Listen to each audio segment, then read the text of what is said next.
everyone. My name is Joey RittenBERG, Hey, I'm Jared RotenBERG. and we are the IceBergs Hockey Podcast team. And we are so happy to welcome you to our first episode, Meet the Bergs, and unpacking the second round and rest of playoffs for you. Both of us are aspiring media students, and we both have such a love for sports. I grew up obviously as a suffering Leafs fan like Jared, and I can attest to my sadness in this moment. However, I'm overjoyed with the opportunity to be able to start such a cool project with Jared.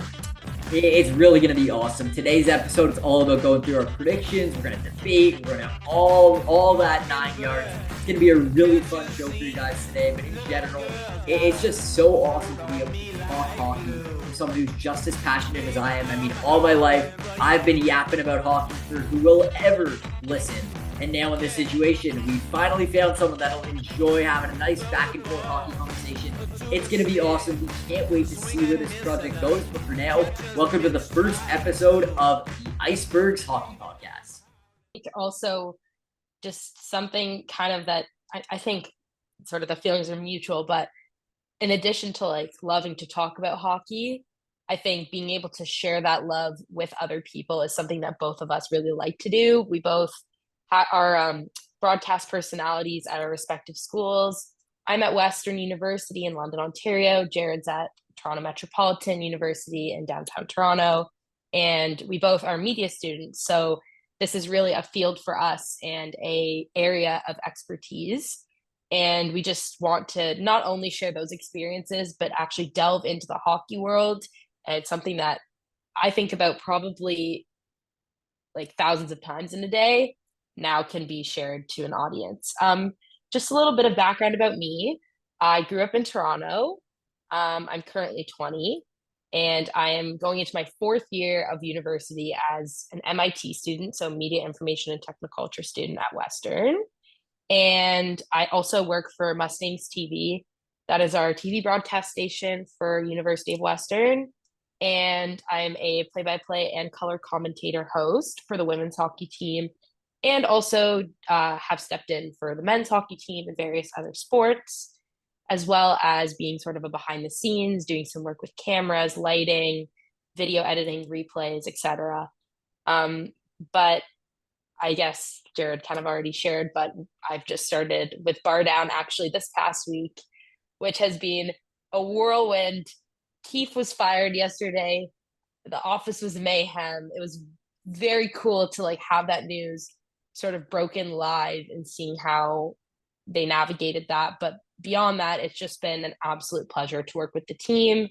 And I really look forward to the next 4 months alongside them. Absolutely. And just to share kind of similar sentiments, I'm also a media student, but I'm in sports media at TMU.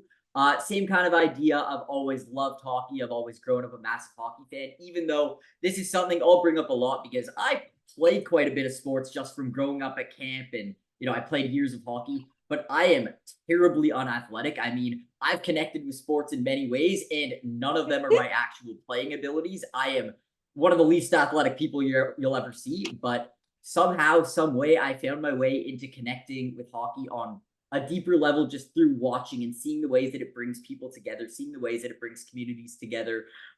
Myself and Joey are massive suffering Leafs fans, and as much as that brings a lot of pain, it also has brought a lot of really fun moments of just being in downtown Toronto, at least for me, on April 29th when they won that first round series, but even being at Maple Leaf Square sometimes. And I had the privilege with Bar Down to actually go down to Maple Leaf Square and kind of experience it from a different lens, from that media side of things, where I was filming crowd reactions and filming things like that. And just being a massive hockey fan has gotten me into this road where I'm now at TMU filming content. And as a result, through sport media, I've been able to participate in many class assignments where I've got to be the on-air broadcaster of many on-air shows. Through that experience and through that ability to kind of show that not only I know what I'm talking about, but I could capture an audience, and I'm a very outgoing, enthusiastic person. I've been able to parlay that into joining the TMU broadcasting group.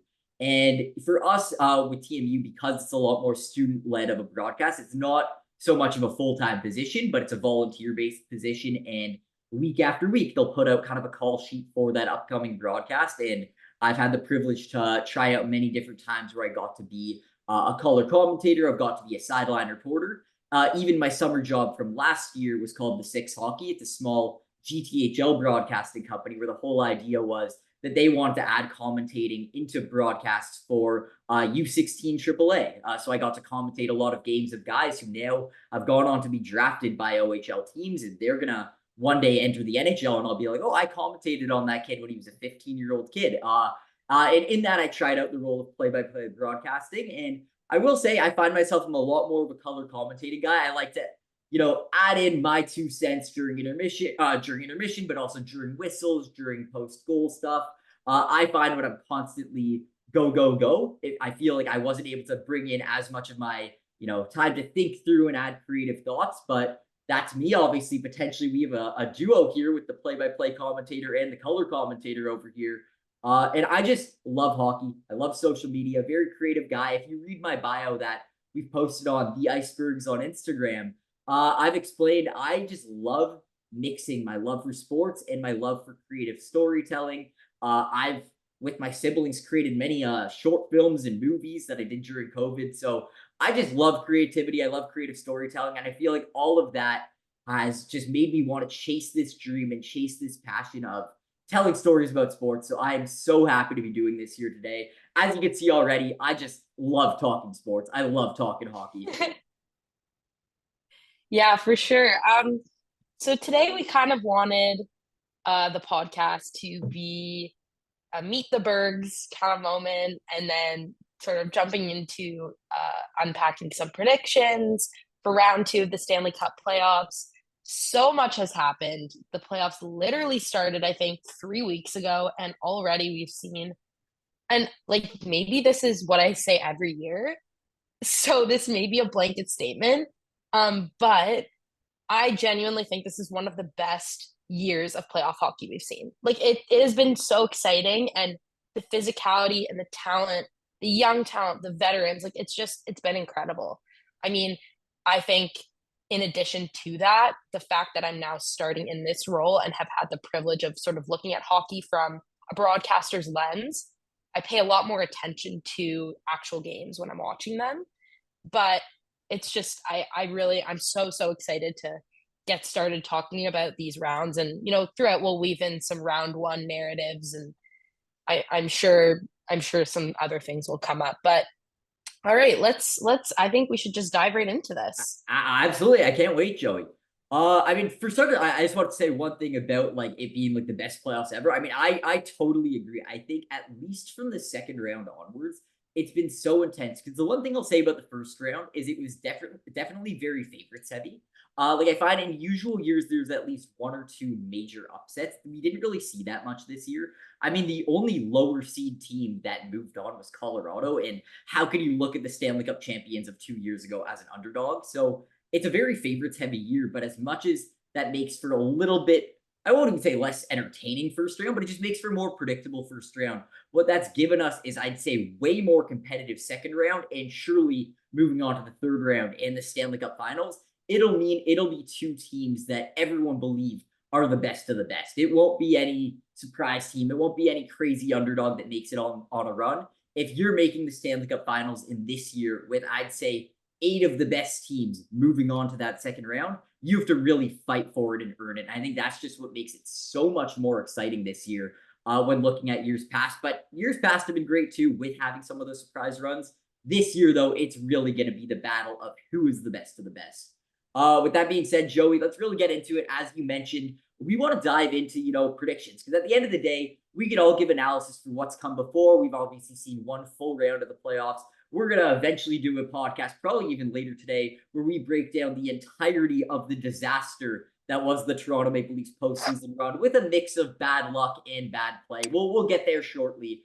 But I feel like today we want to really get into, our differing hockey opinions. So that being said, we're going to go through all of round two, talk about each series right now, where they stand in terms of the games, and more importantly, what we each predict is going to happen going forward in the series. But then from there, based on who we have winning the second round, we're going to talk about our third round predictions and our Stanley Cup final predictions. And then we'll even give our way too early prediction for our playoff MVP. So with that being said, Joey, let's talk about Florida versus Boston. What have you seen so far? Obviously, it's a 1-1 series. It's been really intense. I mean, Boston absolutely demolished Florida out of the gate in game one. And I feel like that has something to do with the fact that Boston just got over playing a 7-game series.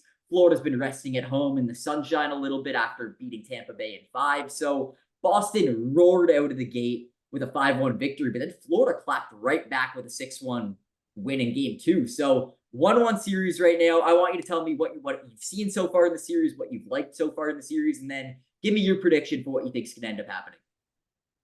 So let's talk about it. So first of all, I kind of wanted to start off by so yeah, the score was 5-1.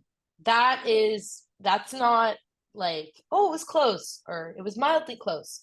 It started off with a goal from Kachuk in the first period, or sorry, in the second period, like relatively early on in that period. And then there were 5 unanswered goals scored by the Bruins. Now, when you have 5 unanswered goals, it's not only a problem with your goaltending, it also becomes a problem with your offense not generating goals. So for me, it was, and especially like looking at the score sheet as well, you can see it's not Pasta, it's not Martian scoring these goals. It's the guys on the, it's the depth. This team, like, and you think about it, and you kind of look back and the team is kind of older. The guys have been around a bit longer. I don't know that you would necessarily have called this a team of great depth 3 weeks ago. However, the only name or the only 2 names on this score sheet really like Brandon Carlo and Jake DeBrusk are the 2 that like really stick out to me, obviously. But then you've got other guys like Geeky and Brazeau like scoring their first goals of this playoffs. Leafs So legend, Justin Brazeau. Leafs legend. So that was kind of the big story for me. The other was probably the number of hits that occurred in that game. Boston had 56 total hits and Florida had 46 total hits. So already out of the gate, you have a very physical series. I mean, maybe you want to comment on that a little bit, Well, Jared. these teams just do not like each other one bit. Obviously, like you can't talk about this series and properly analyze, what's going on in the series without talking about what happened last year. Boston roared out of the gate. They were the best team in regular season history in 2022, 2023. They, of course, won the President's Trophy, and they were looking like it was going to be a gimme first round. I mean, I was considered a rarity for saying Boston in 5. I mean, most people said Boston in 4. It was going to be not even a competition, not even a question. And then all of a sudden, Boston takes a 3-1 lead. And whether it be Boston taking their foot off the gas or Florida just showing you exactly why they won the President's Trophy in that year prior, they're a team that's relentless. When you claw at them, they will claw back. They're so much faster than faster than Boston, but also we saw it against the Leafs last year. They're just so fast with moving the puck, and especially the Leafs went from playing a team like Tampa Bay last year where they're more slow and methodical with the puck. Florida doesn't play like that. Florida doesn't do that whatsoever. They're so quick on the puck. They don't give you a minute to breathe. And that's honestly what I'd say the major difference was between game 1 of the Boston Florida series of this year compared to game 2 is in game 1, Florida almost changed their playing style and allowed Boston to pick the puck off their stick because they were moving it in a lot more of a slower way. But in game 2, they started doing exactly what they were able to do all the way last year that took them to the Stanley Cup Finals, where when they're moving the puck to the best of their ability, it's impossible to get it off their stick. They're so quick with how they pass it. They're so quick with always, moving around and skating away from all opposition. They never sit back and just stick handle it and give themselves an opportunity to have the puck picked off their stick. They're so quick with how they move around. And then getting back to the physicality, I mean, there's clearly some mental demons there for the Boston Bruins with the fact that they blew that 3-1 lead last year. They almost did it against the Leafs this year. And of course, we were an overtime goal away from that coming to fruition. But at the end of the day, there's an anger there. The Bruins already kind of killed that narrative of blowing the 3-1 lead by beating the Toronto Maple Leafs in game 7 of this year in overtime. And now they want to totally get rid of that whole narrative because throughout that process, game after game, after losing game 5 to the Leafs and game 6 to the Leafs and almost losing game 7 to the Leafs, you saw their body language when broadcasters would ask about it.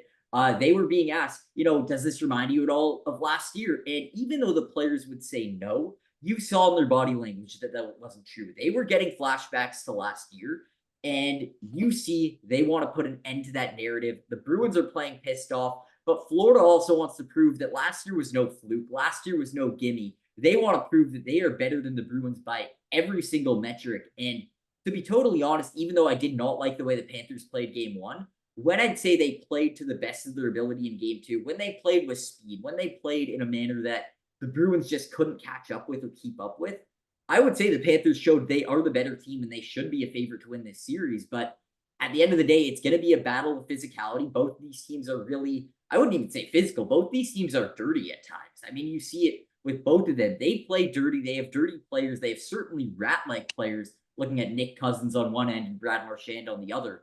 They're a rat-like team on both ends, and it's going to be a gruesome, murderous series. And whoever comes out of this series is sure to have some kind of injury because it's going to be absolute war.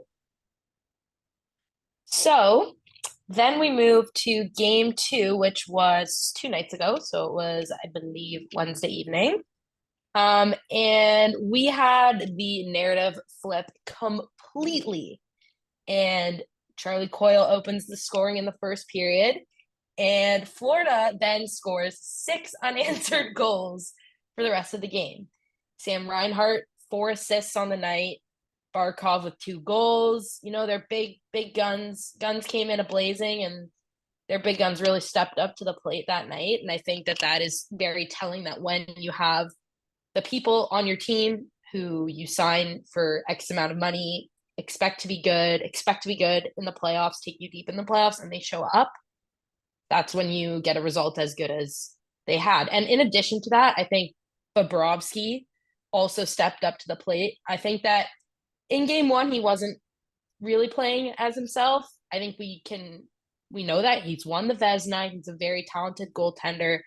But I think that certainly, like, the entire narrative flipped. He only had 15 shots against, though. I will add that Florida's defense shut down Boston completely.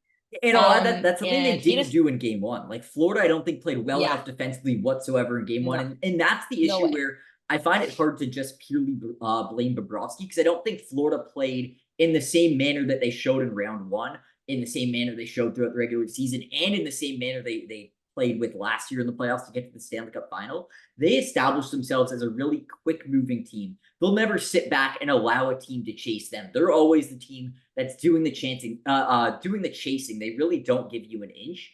And that's something I feel like they got away from in game one. And the score reflected that absolutely. As soon as I feel like they played their proper style, where they were quick moving, they stepped up defensively, they didn't allow Boston to even have a moment to think through and get pucks on net. That's exactly why Florida is such a threat every single season. And when they played to that manner, it showed that the Bruins are really having trouble stopping that. Even though it is a 1-1 series, we've only seen 2 games.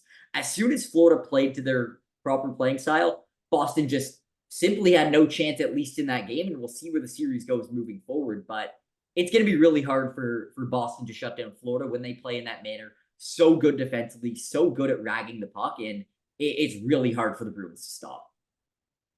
Yeah, and I think Swayman wasn't on his A game as well. Like, he was pulled. You don't see that. He played every game against Toronto the past 2 weeks. He was the star. He was one of the stars of that series for Boston, really. So when you allow 4 goals, you know, sort of back to back to back to back, you're getting pulled. And then Allmark proceeded to let in 2 more. So, like, realistically, their goaltending just wasn't where it needed to be. But I do agree with you that their defense, that the defense is also responsible. You can't put it all on the goalie unless the goalie has, like, a really bad game. But there was one stat I wanted to share, and it was just a combined stat. So the Panthers and the Bruins from game 1 and 2 of this series combined for 190 penalty minutes and 227 total hits. That is So ridiculous. Oh that's my God. that's through 2 games. And I mean, we can talk about it for just a minute, but that was just the stat. When I was at work yesterday, we were working on a graphic, and I was like, this will be dope. This is, like, unheard of through 2 games.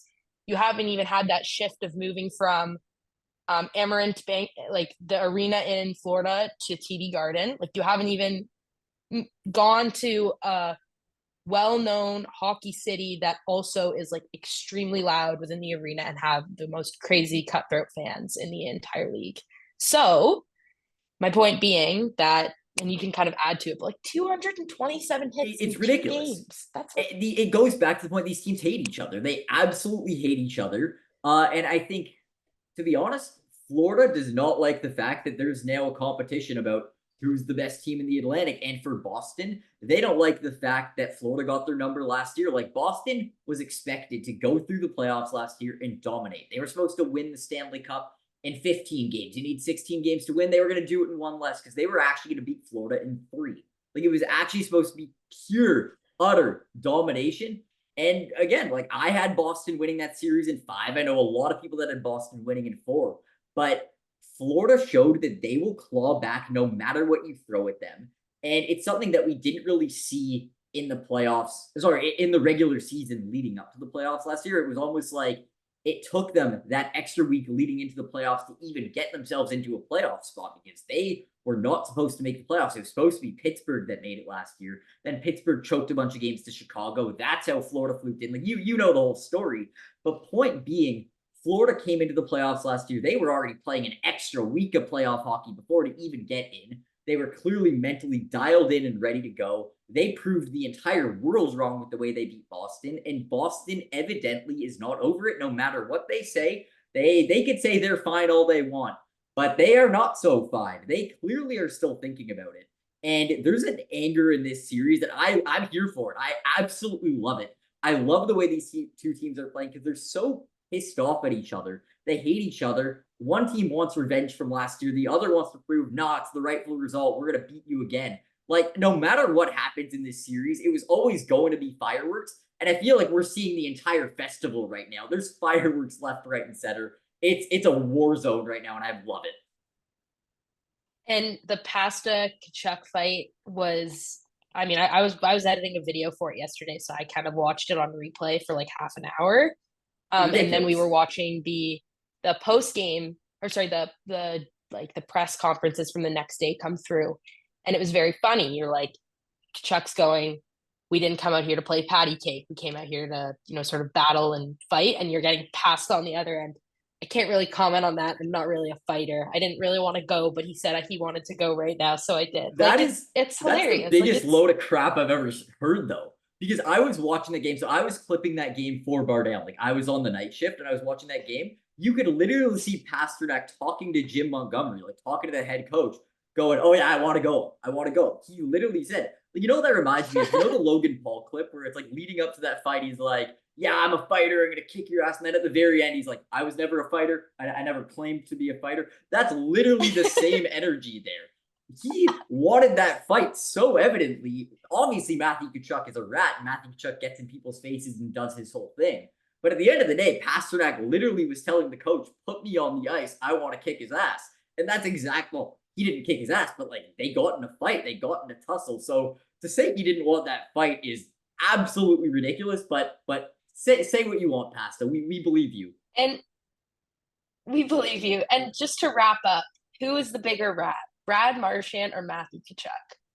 The thing is, Matthew Tkachuk, I'd say, is a more physical player, but he's not the bigger rat because Matthew Tkachuk could actually back it up. Like I even this is a day I was working. It was one of my first shifts at TSN. It was International Rat Day. So Jesse was working on a graphic on of like the biggest rats in the sport. And the way we kind of thought about it and rationalized it, yes, we did end up adding the Tkachuks, but it was almost like an afterthought to add the Tkachuks because to me, they don't actually meet the definition of a rat because they can back it up. They're more like gritty. They're more fighters.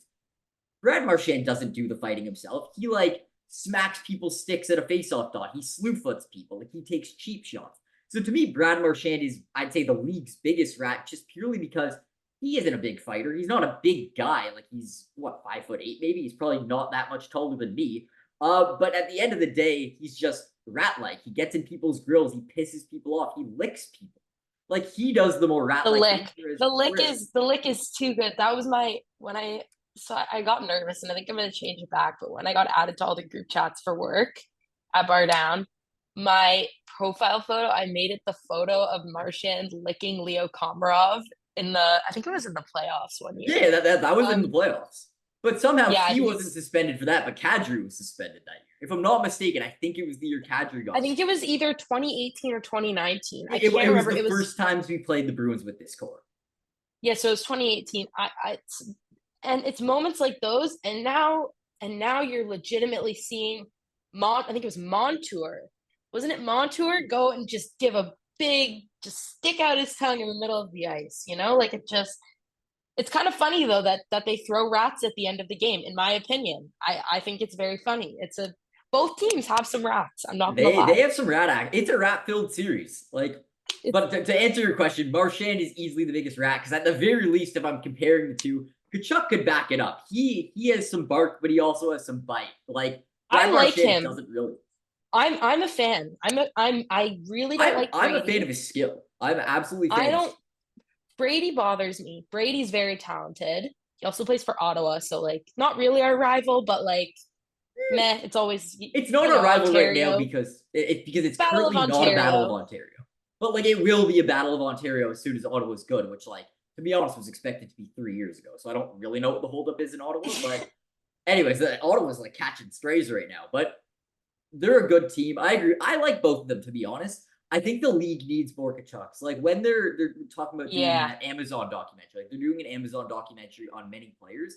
I don't know if I've seen the full list of who's getting a documentary, but if it's not a Kachuk brothers centric episode, like there's a mistake there. Like there has to be an episode documenting it because the brotherly story, but like they're also great players. They're stars of the league. They're feisty, and I feel like hockey players don't have that feisty mentality enough. So to have the fact that these are two players that like going at it, they like the media, they like kind of chirping other players. It's something that the league has had such a lack of for so many years, and the fact that we now have two brothers that clearly come And from a they're family young. where they're young, but like they come. Their dad is Keith Kachuk. Like they come from a family where they've been raised on intensity. They've been raised on we'll go at each other. I'm sure those mini stick games, those road hockey games, were probably ridiculous growing up because you have two guys that have been raised on the utmost intensity, and you could see it in the way that they play. So I love the Kachuk brothers, but I hate to play against them, and I feel like same could be said for Marchand, but from a bit of a different standpoint. So to wrap up, we're gonna move to the next series. And We this got to get one, our predictions out there. We got to get predictions. oh, Okay, prediction, okay, right, Joey, right. Sorry. I'm gonna ask you. Okay, it's currently 1-1 in the series. Give me your prediction for the rest of the series. What's gonna happen? Who's gonna win? Who's moving on to the conference finals? Okay, so see, this is why we want to do these bi-weekly because we're gonna roast each other if we're wrong. Exactly. So, um, here's my thing. I I want don't to hear like it. Boston. This is a very you can't like Boston as a Leaf fan. My only thing is I think they're looking for redemption. That that's my only thing. However, I think Florida as an organization, like, have they won a cup? No, never. No, they They made the haven't finals. I mean, they made the finals twice. Obviously, they made the finals in '96, and then obviously last year, and last haven't won. year. So uh, I'm gonna go 4-6.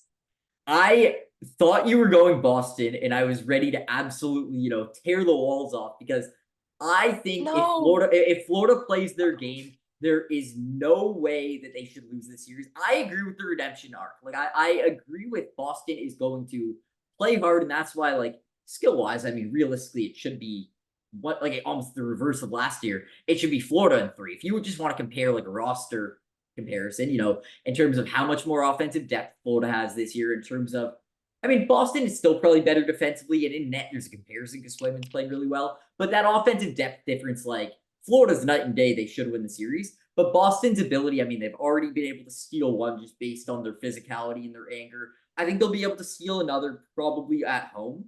But in general, I actually have it perfectly on what you have. I have Florida winning the series in six, and it's for the reasons I just outlined. I think skill wise, they are so much better. And even though Boston's, playing for redemption is going to be able to steal them two games, I think at the end of the day, Florida is just that much better, and they're going to prove it in this series. all right, you heard it here. 4-6. So we're in Okay, agreement here, but I feel like that isn't going to last at some point.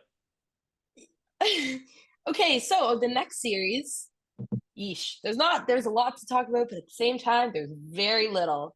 We're Which gonna is so flip to the disappointing. It's so we're gonna disappointing. it's so disappointing.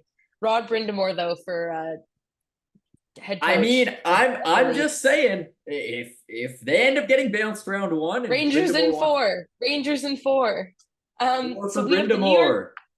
We have the New York Rangers playing the Carolina Hurricanes. New York, they were ready to jump the gun. They were the first team out of the gate. They swept the Capitals. Basically, they went. Was Yeah, it yeah, 4-1 they or won no? four. They have not No. lost a game in the They playoffs so far. okay. They swept. They are on a 7-0 run. That's kind of a wild start. Ridiculous. And Jared and I were kind of discussing this. We were like, head coach? Who? Coach Chippy, maybe? Rod Brindamore? Who knows? We could be bringing in anyone at this point. But yeah, let's dive in a little bit to the Rangers, the story arc. I believe they're the President's Trophy Yeah, winners of they this won the year. President's Trophy, and I know that because I put $4 on that in the preseason and returned a nice $38 on that one. That's you definitely should have earned more than that. I don't know. I said that from day one. I have the receipts on my Twitter, my entire bracket. I mean, I have my same cup winner as well from that preseason, which I have a bet on that, which will return me. I want to say it's like $5 down is going to return me if it ends up hitting, which I will get into the team shortly. But $180, I have a chance at winning if my cup winner ends up hitting. I've had since day one. So I'll start and then you can sort of add on from there. So we start with game one, which took place on, I believe it was last Sunday. Yeah, that one kicked off the second round, and that one was like before even Dallas played their game seven. Yeah, Dallas and Vegas they hadn't even wrapped up yet. So It's we just so start with that weird that they game. did that. I know. We were also discussing how it's just let the round finish, but I I guess it's totally agree. a little bit too much time for guys to start teeing off at the golf course and sipping on some beers in their spare time. But anyways, so we started off the Rangers win 4-3. It was a battled game. Like it wasn't very Rangers win like 6-1, just like this round with Boston and Florida. But we have Zibanejad scoring two, the bread man getting a goal. Zibanejad actually had 3 points that night. He also had an assist. On the other side, you have big names like Seth Jarvis, Jacob Slavin, like the guys that you want to stepping up in the first game. But Shesterkin played an unbelievable game. He is such a talented goalie, like truly. And I He's feel like so good. he wasn't getting the love in the regular season because in fairness, he didn't have the best regular season. Like, want to talk about? I'm not a big betting guy, but I always do my futures bets based on my predictions at the beginning. Throw $2 down on this guy to win this award, whatever, at the beginning, because if I end up being right on my prediction, might as well get a payday. I predicted Shesterkin winning the Vezina, and obviously, like he's not even in the final three. He isn't going to win that. Like that's not happening. But he should be because when he plays like he has in the playoffs, he shows you that he's one of the best goalies in the entire league. He's very good. And then so we have the head to head of Shesterkin Anderson. I mean, this is, and we're going to talk about this in our next podcast. How every single player that leaves the Leafs goes on to either win a cup, be better, get more goals, be more talented, etc. So we have Anderson, like obviously he still did play relatively well. New York is a very offensive team. We know this. Their guys put up big numbers. Panarin had like I think it was something like 120 points in the regular season. Like It was that's wild. ridiculous. He had an unbelievable season. Ridiculous. Yeah, so you've got guys like him putting up those kinds of numbers. So I mean, and Anderson at the end of the day is tasked with, and I mean, it also goes back to Carolina's defensive core. But yeah, it was a well fought game. 4 goals allowed. 3 allowed in the first period alone, so kind of a rough start, and only 1 allowed in the third, none in the second. But overall, a pretty interesting first game. And then we jump to 2 days later. Boston and Florida had started their series. Colorado and Dallas were starting their series. This took place Tuesday. Florida wins again in overtime 4-3. So close yet so far for the So Hurricanes. sorry, you said Florida. Oh, not Florida. I meant Hurricanes versus Rangers. Sorry, I was looking at the wrong thing. No, Okay. no, all good, all Um, good. and we have them winning 4-3 in overtime. So close yet so far for the Canes. Really, that's kind of rough. And I think also they were leading by 2 goals coming out of the first period, and then Lafreniere tied it. Gensel scored to make it 3-2, and then followed up by that was a third period goal by Chris Kreider, big man, veteran, stepping up to the plate, and then Vinny Trocheck finishing it off in OT. So I don't know. You can make a It's comment. been almost like I don't even know what to say for Carolina because it's the same situation as what happened with them in the conference finals of last year. They got swept in that conference finals, but like from Rod Brindamore's quotes, but even like the way the players were reacting, they're like, we got swept, but it didn't feel like we got swept. There was many overtimes, there was many really close games, and it's the same situation here. Like there was the double overtime game. Like this has been a way closer series than the score shows. But at the end of the day, like the Rangers' just offensive depth difference in that goaltending difference ends up being the story. And the way the Rangers are playing, it's not even like it's one guy going off for them.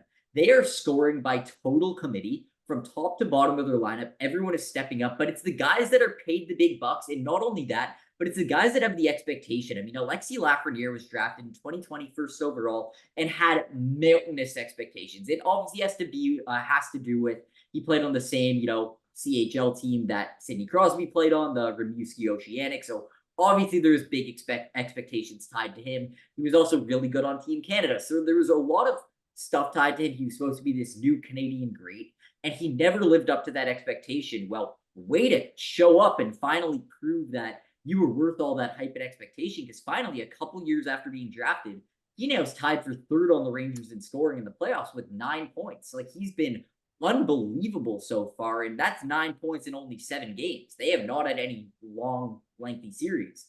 They currently haven't lost a game, and he still is having that. But even like Vincent Trocheck is tied for first in points with 12 points. Mika Zibanejad has 12 points. Everyone throughout their lineup stepping up. Even, I mean, I have had them go into the Stanley Cup Finals, not all season long. In the preseason, I actually had Dallas versus Carolina as my Yeah. preseason Stanley Cup prediction. But as soon as it hit around All-Star Weekend, I changed my tune and predicted the Rangers to be the team that meets them in the Stanley Cup Finals. And once they had the trade deadline, I rather, and their only major addition was getting Jack Roslovic, I'm like, damn, they really should have gotten more. This is a team I'm betting on to go to the Stanley Cup Finals. I really thought they would do more. And all of a sudden, Jack Roslovic suddenly has 5 points in 7 games. Like that ain't half bad for a kind of depth third line center addition. Like they didn't make a major splash because, in fairness to them, they knew they didn't need to. They knew they were a skilled enough team. Why waste a ton of assets and picks and prospects when they know they could win a Stanley Cup with how they're currently built? They've been stepping up majorly. Igor Shesterkin is showing that right now he's an early favorite, probably for playoff MVP with the way we're currently going. And I just think the way they're playing right now, it's totally conclusive to a team that is going to continue going on a deep run. And I'm not saying they're going to win the Stanley Cup, but they're damn well going to get close if they continue playing this way. And it sucks for Carolina because they really do have a really good team. And I feel like this is one of the series that you could predict from a mile away. It was going to be Carolina versus the Rangers. That was a given. We were going to get that matchup. And I'm someone that had the Rangers, like heading into the playoffs, I said the Rangers would win that series. But a lot of people made really good arguments for why Carolina was going to win that series. I mean, Carolina, I would say, is a better defensive team than the Rangers. I'd certainly say they have more of a commitment to overall like shutdown team defense. So there is a lot to like. And going back to your point about how people seem to play better when they leave the Leafs, with Freddie Anderson, it just so happens to be that Freddie Anderson was always overworked and overplayed when it came time for the playoffs when he was a Leaf. Well, in this case, as much as obviously he had a very scary health condition, he had a blood clot issue, but as much as that was terrible in the moment, and I'm so happy for him that he's cured of that and he's all good and he's okay, and thank God for that. But as much as it was terrible in the moment, what it at the very least gave him is a lot of rest, and it made it so he's so well rested heading into the playoffs that it's totally benefited his game. The fact that he missed that much time, obviously with less than ideal circumstances, but now that we know he's okay, it's fair to say that he is well rested and he's ready to rock and roll. And he's showing that in the playoffs. He's playing well. He's not to blame. I don't think team defense is to blame. But I would say they aren't exactly getting the same kind of depth scoring that you would expect from a team that needs that kind of depth scoring if they are going to rival the Rangers. And that's why, even though it should be a closer series than it is right now, I still think there's no way the Rangers sweep Carolina. Like, even though I have the Rangers winning the series, how could I properly predict the Rangers in four when you're playing a team as good as Carolina? I still am going to say Carolina has to at least win one or two more games. But at the end of the day, the Rangers are playing exactly the way they need to in order to win this series. They're playing in ways where they're getting a lot of depth scoring. Defense is stepping up majorly, and it's Igor Shesterkin, man. He's unbelievable. And take in that second game, Carolina had 57 shots on goal. That's like an obscene number to Ridiculous. let in three. Ridiculous. Like, he has That's a a pretty 935 save percentage in 7 games. Like, that is absurd. he also has gone 7-0 in the playoffs, which is like Yeah, bizarre. Like, which is ridiculous. And it's the team. It's Shishurgin. It's a combination of things. Like, I feel like when you look at sometimes these series, it's almost like, for example, I'm going to go back to Winnipeg versus Colorado just because this is a point I made before that series started. I'm someone that, and Joey, is the same way. We both took Winnipeg to win. We ended up being wrong. Sometimes you end up being wrong, and you got to take that and own that and sorry, whatever. Jesse. Sorry, Jesse. Sorry, guys. Bardown has a big Winnipeg bias, clearly, and in this case, we were proven wrong by Luca. Luca's reigning supreme right now. But the point being is, going into the series, what I said heading in is, if it's a low-scoring series, that fares really well for Winnipeg. If Winnipeg is able to shut the door, if Hellebuck's able to shut the door, that means chances are things are going really well for Winnipeg. But with the fact that it was a really high-scoring series, that fared really well for Colorado. And I almost make the same comparison here, where the way things are going exactly in the way that the Rangers needed them to go for them to pull off this series win.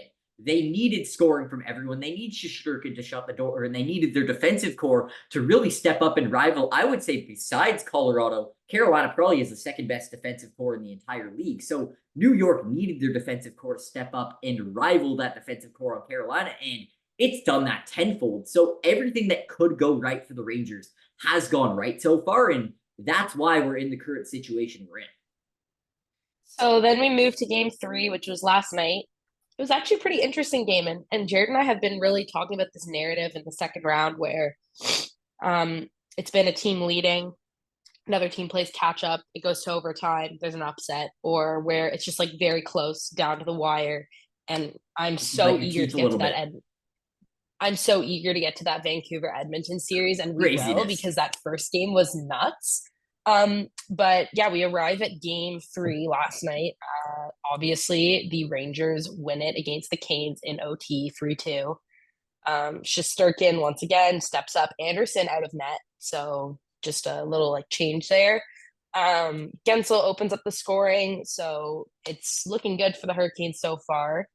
And then Kreider scores in the second, and after that, another back-to-back goal by New York made by Lafreniere, and then Svechnikov scores towards the end of the third period. And when the Hurricanes had hope once again, the bread man shut them down with an extraordinary celly, which Jared, I think, actually was clipping last night. You can talk about it. A little this action.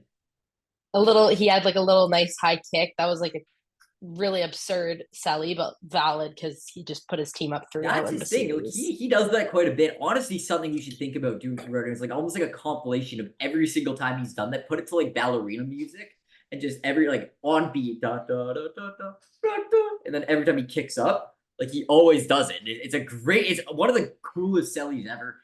And he's got to have some crazy balance. I don't know if he was like a figure skater growing up, because he has a big balance every time he lifts up that foot. He gets it high. Like, it's not even like he does a little kick up. He gets his foot like right above his head. Yeah, and actually in that game as well, Carolina outshot New York 47-25. So again, like Carolina's putting up, they're trying. They're doing not their playing best. Bad. It's literally flashbacks to that conference finals from last year. It's the same situation. Carolina played well enough, if not more. Like they played more than well enough in order to win that series, and they somehow wound up getting swept by Florida. And it seems like it's that reality happening all over again, because they're playing well. They're out shooting. They're in some regards even outplaying. They're certainly having certain stretches of play in certain periods, where they are looking like the better team and they're moving the puck well and they are getting, at the very least, the big guys are scoring for them. I wouldn't say they're getting the same depth scoring that they need, but their big guys are stepping up and scoring. I'd say their defensive core is shutting the door for the most part. It's not like there's blowout games. There's a lot of 4-3 games that are going on. So it's relatively close. But at the end of the day, this team on the Rangers is stepping up in those moments where they need to. Their depth is coming through way more than Carolina's is, and that's the reason we currently have a 3-0 series. Okay, Jared, it's that time. Predictions. Predictions. I kind of hinted at it earlier. I said going into this year, this is like my bracket challenge prediction. Going in, I said Rangers in 7. Now, obviously, I'm not predicting that the Carolina Hurricanes are winning 3 games in a row because that would be ridiculous. And if Carolina did win 3 games in a row to bring it game 7, I think I would be absolutely foolish for not predicting them to have all momentum and win that 4th one in a row. So I'm not that crazy. I'm not going with Carolina pulling it off, making it to game 7 and doing some kind of crazy upset. But I feel like it would be such a shame if this series doesn't at least go 5 or 6. I think Carolina's too good of a team to go out in 4 or 5. And I'm going to give Carolina 2 games. I think Carolina forces a game 6. And then the Rangers in Carolina pull off that series victory and move on to the conference finals. I mean, they can't go undefeated the entire way. I just don't see them going into the conference finals as an 8-0 team. I think that's absolutely ridiculousness. I think at some point they're going to lose. It might as well be to a team that has all anger and firepower going their way. Just like the Leafs play well under pressure, I feel like Carolina is going to play well under pressure. They're going to win those 2. And then at the end of the day, it's going to be those Rangers pulling it off in 6. Rangers in 4.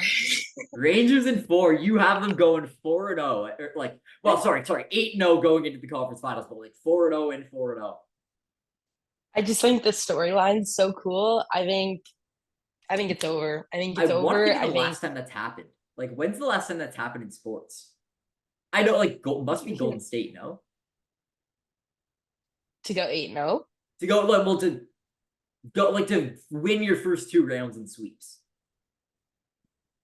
Oh, well, that's something we'll look up after, but it's gotta be. If we're talking sports in general, then yeah, I don't know about hockey. I don't know if it's ever happened. I'm very curious. I'm gonna look into that after the podcast, and we'll mention that on our next show if we get an answer.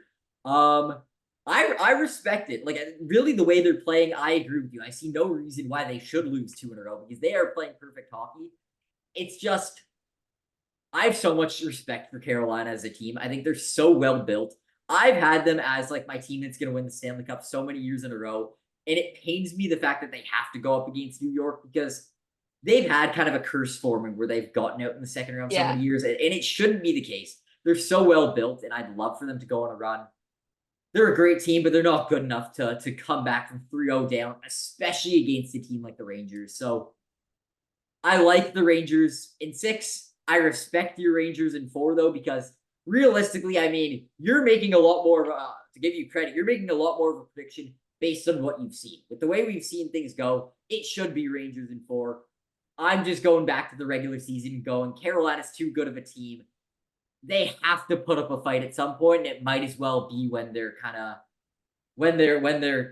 I was thinking of a ridiculous way of saying that, but when their backs is on the line is a lot more fair way to say it. I was saying when their bums are on the line, but you know what? When their backs are on the line, I think they're going to pull it off and at least win 2, and then Rangers are winning in 6 is my prediction. But we've got enough on this series. Let's move on to we have to wait in order to get to that Vancouver one. So let's go on to Dallas and Colorado. It's currently a 1-1 series. It's been 2 games in a row. Dallas has gotten off to a really hot start.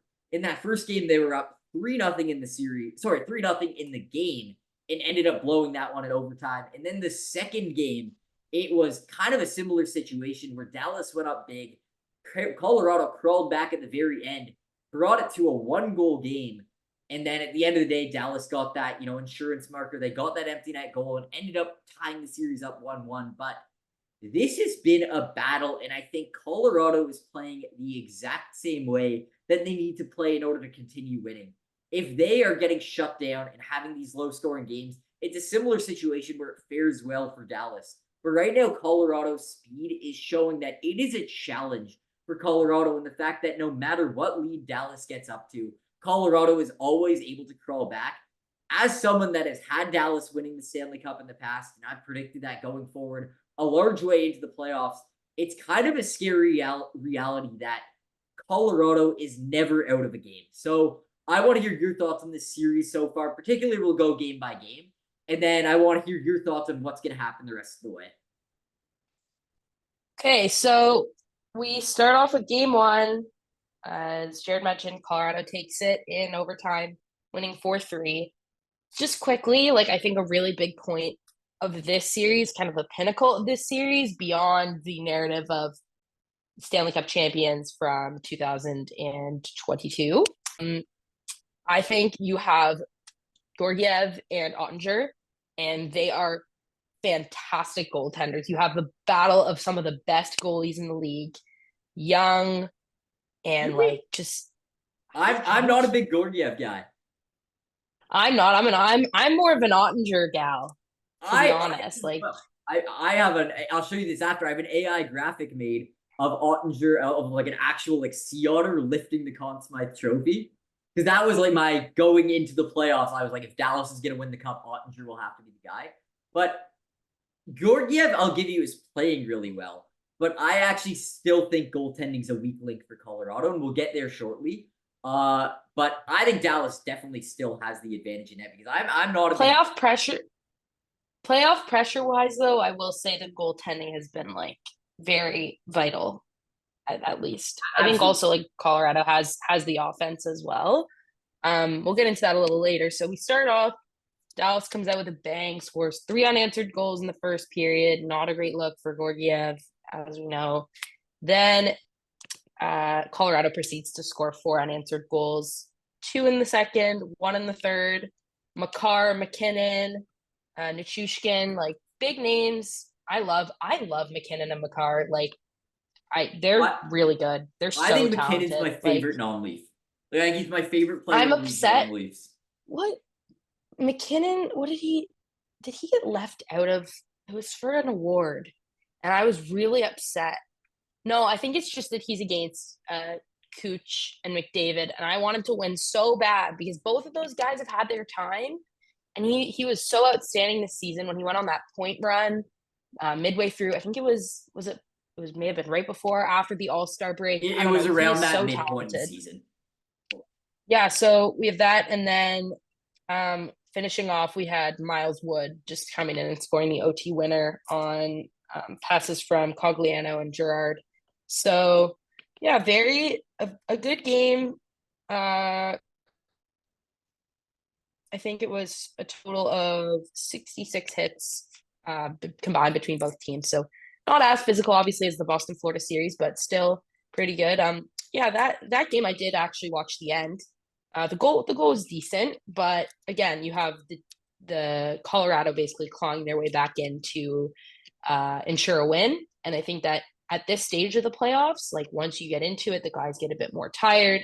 You can sort of like because it's sudden death, like overtime is sudden death, and also they play for like a longer length of time.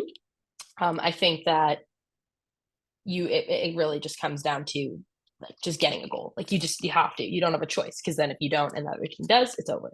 So I mean, do you have any thoughts on this game? 100%. Well, thoughts I'd say on not just game one, but I'd say on the series as a whole.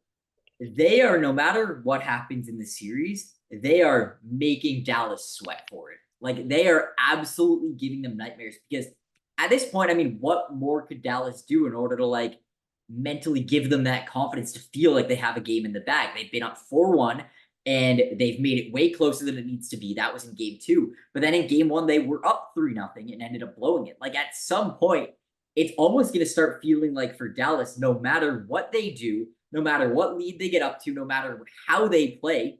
And this is coming as a guy who's really supported Dallas all playoffs long. And again, we will get there.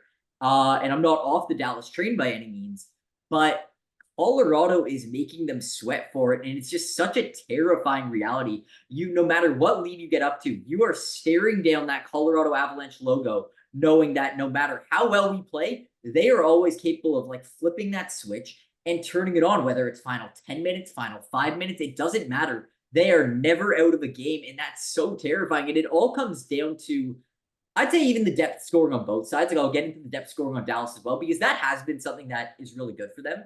But coming into the playoffs, something that I very much accused Colorado of all season long, and they fair enough, I've been owning it because they've been proving me wrong. I called them a one-line team. I said I don't like the way this team is built. I said they're very much a one-line team. After the trade deadline, I kind of conceded and said, okay, I liked some of the trades they made. Maybe now I'll call them a two-line team. But whatever it was, I definitely criticized their bottom six. I definitely said I don't think Georgiev is good enough to win in the playoffs. And sure enough, they are feeding me my lunch right now, because not only do you have the superstars, obviously McKinnon and Rantanen have 11 points right now in the games they played. They've been sensational. Obviously, you have guys like Arturi Lehkonen and Casey Middlestat, but even guys like Cogliano have 5 points right now. Ross Colton scored a big goal in the first round and currently has 4 points. Like, you have a lot of big guys stepping up for this team. Valerie Nichushkin, 10 points so far. Like, you have everyone and their mother on this team right now stepping up and playing really well. And they're really playing exactly how they need to play in order to win. And I feel like, I don't know how you look at this Dallas-Colorado series right now, and not at the very least, no matter who you say is winning, I don't know how you don't predict this series to go to the very end. I mean, it's going to be a nail-biter all the way through, because Dallas does have, in my opinion, a better built team. Dallas has more depth. I think Dallas, even though Colorado's defensive core is better, I think overall, from like even the forward core, just like an overall commitment to team defense, I think I like Dallas's like defensive structure better. And then if you look at Ottinger versus Georgiev, I think Ottinger is the better goalie. But just the way Colorado's playing right now is so terrifying. So I think game one and game two shows you that Dallas is playing well, but Colorado's playing exactly how they need to play in order to make Dallas sweat, and exactly how they need to play in order to pull off, in my opinion, what would be not a major upset, but definitely, in my opinion, an upset when you're playing the Western Conference winners in the regular season. So in the game last night, game two, you had Heiskanen scoring in the first, and then Rupe Hintz and Heiskanen again, and then Tyler Seguin, who I love because he is a Canadian boy. He's very good. But Rupe Hintz actually had 4 points alone in that game, 3 assists and 1 goal. It's a pretty big step up. And then on the final, that final goal to push the insurance goal, like you mentioned, for Dallas, Lindell got it, an empty net assist by Rupe Hintz and Tanev. So, like, honestly, they have a very deep team. Like, I think you look at their bottom six and it's kind of like, oh, is this a bottom six? And like, you've got young guys. We were even ranting. I was just gonna say, we were even ranting about like how good Wyatt Johnston is, like, like right before we hopped on this. We can get into that in a minute. Yeah, sorry, I was gonna get go that. first. Sorry about that. Sorry. What I was trying to say, it's almost like they have like 5 lines. Like, if something were to happen, they could literally scratch their entire fourth line and replace it with what's currently like all their scratches, and that is better than most teams' third lines. So, like, they have one of the deepest teams in the entire league. I'd actually argue, I think they are not the best offensively, they're not the best defensive team in the league, and they're not the best in net. But what I say with Dallas all the time is they have the best mix of all three, in my opinion. They have the best, like, mean average of offense, defense, and goaltending. They're so good all throughout. And sorry to cut you off there, but what I was trying to say, and also to add to your point, is they're also a team that it's not just their stars that are playing well. They're also scoring by committee. And even though Colorado's ability to score in bunches is terrifying, Dallas's ability to just play such a complete game, their ability to get offense, not just from the forward core, but did you know that tied for first in league scoring is Miro Heiskanen? It's their defenseman, is tied for first in team scoring on that team. He has 8 points currently for the Dallas Stars. He's played absolutely unbelievable so far. But even the fact that, like you said, it's not just the Jason Robertson show right now. It's not just the Rupe Hintz show right now. Wyatt Johnston was a first-round pick a few years ago. He was always supposed to be good. He's actually a Toronto-born guy. A lot of guys that I went to camp with and a lot of guys that Joey knows grew up with him. He's like literally just like a GTA guy, grew up in our area. But anyways, he was expected to be good. He was a first-round pick, but he was a 23rd overall pick a couple years back. He was not expected to be this good this fast. He currently leads one of the best teams in the entire NHL in playoff scoring with 8 points currently in the playoffs for them. He not only last year scored a series winner for the Dallas Stars, already this year he scored some crucial overtime winners, some game winners. He's an absolute DAWG. He's a dog by every sense of the word, and he is playing like that. So I love the way He's a Dallas is tank. built, and I am not souring on them one bit. I still think they're a better built team than Colorado. But no matter what happens, like you cannot watch this series and not think it's going seven. Like it's gonna be a sweater all the way through, even if Dallas wins. And I'm not gonna get into my prediction this second, but I'm gonna start leading into my prediction. I think Dallas will end up winning the series. I'm gonna say in 7 games. I think the Dallas Stars win this series. That's my prediction. But it's gonna be a terrible 7 games. Like it is going to be fun from a viewer perspective. But if you're playing in that game, you are going to be miserable on the other end.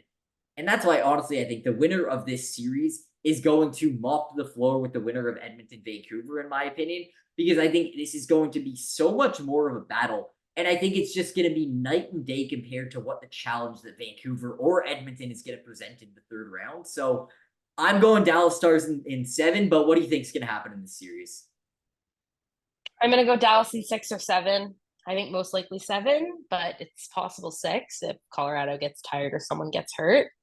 But to lead into that, can we just talk about this no call that should have probably led to a suspension that no one's really been talking about on Twitter because there's some absurd nonsense going on during the Leafs media day right now. I don't know what is going on, the tweets I've seen. Anyways, so Jamie Benn's hit on Devin Taves from the Abs. What happened? This hit, I genuinely thought 3 games, 2 games, 3 games, maybe more, like intentional shoulder to head. It was like, in my mind, that is the definition of a head contact, basically. That is Absolutely. something, if you're putting the shoulder up and you're driving directly towards a player, that's a penalty in itself. And there was not a single call, nothing, no penalty, no like game miscon, like nothing. So I mean, and the clip's bad. You watch it from every angle and it's painful. And it's so But bad because it's thoughts? not it's not even like, because sometimes I find refs, even though this isn't what they should be doing, they should not be making their decision on a call based on the outcome. But they're human and they do. When someone gets hurt, they're a lot more likely to make a call. Devontae's was down for quite a bit. He was down. Like he got rocked by that. And he was able to get up on his own 2 feet and he ended up being okay. But he was down. He got rocked. And the issue was it was an avoidable hit. Like it was right behind the net.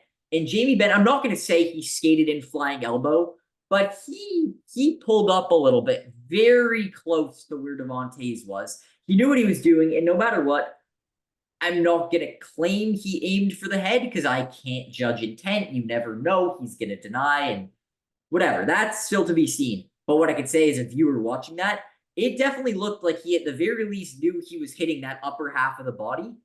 And he nailed him right in the head. And even if it was an accident, even if he didn't aim for that, at the end of the day, same idea as with stick contact. If you hit someone in the head with your stick, even if it was an accident, even if you didn't mean to, you are still liable for what you do when you're on the ice because you have to be in control of your stick. Same mentality goes with your flying elbows. I don't care if you meant to do it. I don't care if you meant to aim for his head or meant to aim for his shoulder or his chest or whatever you aimed for. At the end of the day, you are liable for what your shoulder or what your elbow ends up hitting. And he ended up nailing him right in the head. And he deserves, at the very least, I mean, if it was a fine, even that in itself would be ridiculous. But at least I would say, okay, they did something. But to give him a 0 is ridiculous. And it should absolutely be a game. And I know it's the playoffs and they don't like giving out suspensions because that does sometimes change the result of things.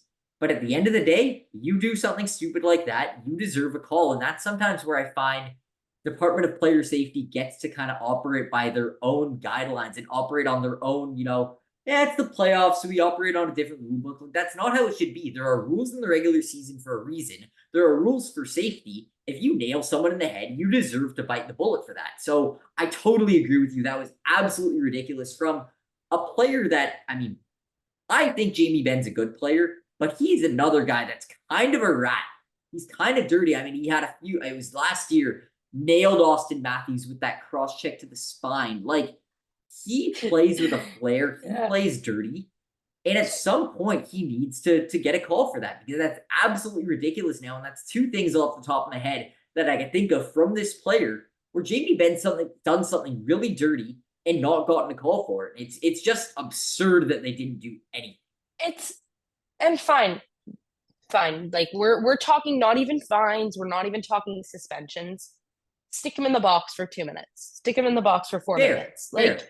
it just and it just to me from a disciplinary standpoint, and I think especially at a time when the dirty players like I'm not saying they see an opportunity and want to injure other players by no means at all, but in a very crucial time where you want your team to be healthy, I think to not be disciplinary and to let things fall at the wayside can become really dangerous. And I don't know, I just it's scary when you are missing your good players, your deep players, your goalies, your defense, your team is not its well-oiled machine like it normally is. And I think that you see the effects of that firsthand. We go back to the Leaf series. We look at William Nylander being out for his migraines. We look at Austin Matthews, which we'll get to this in our other podcast, but this morning it was announced that he had a head injury that no one was aware of. People just thought he had a flu. And turns out he got injured and like maybe I don't know if it was a concussion. I don't know. I don't want to speculate, but it was some sort of head injury, as Brad Tree Living mentioned this morning.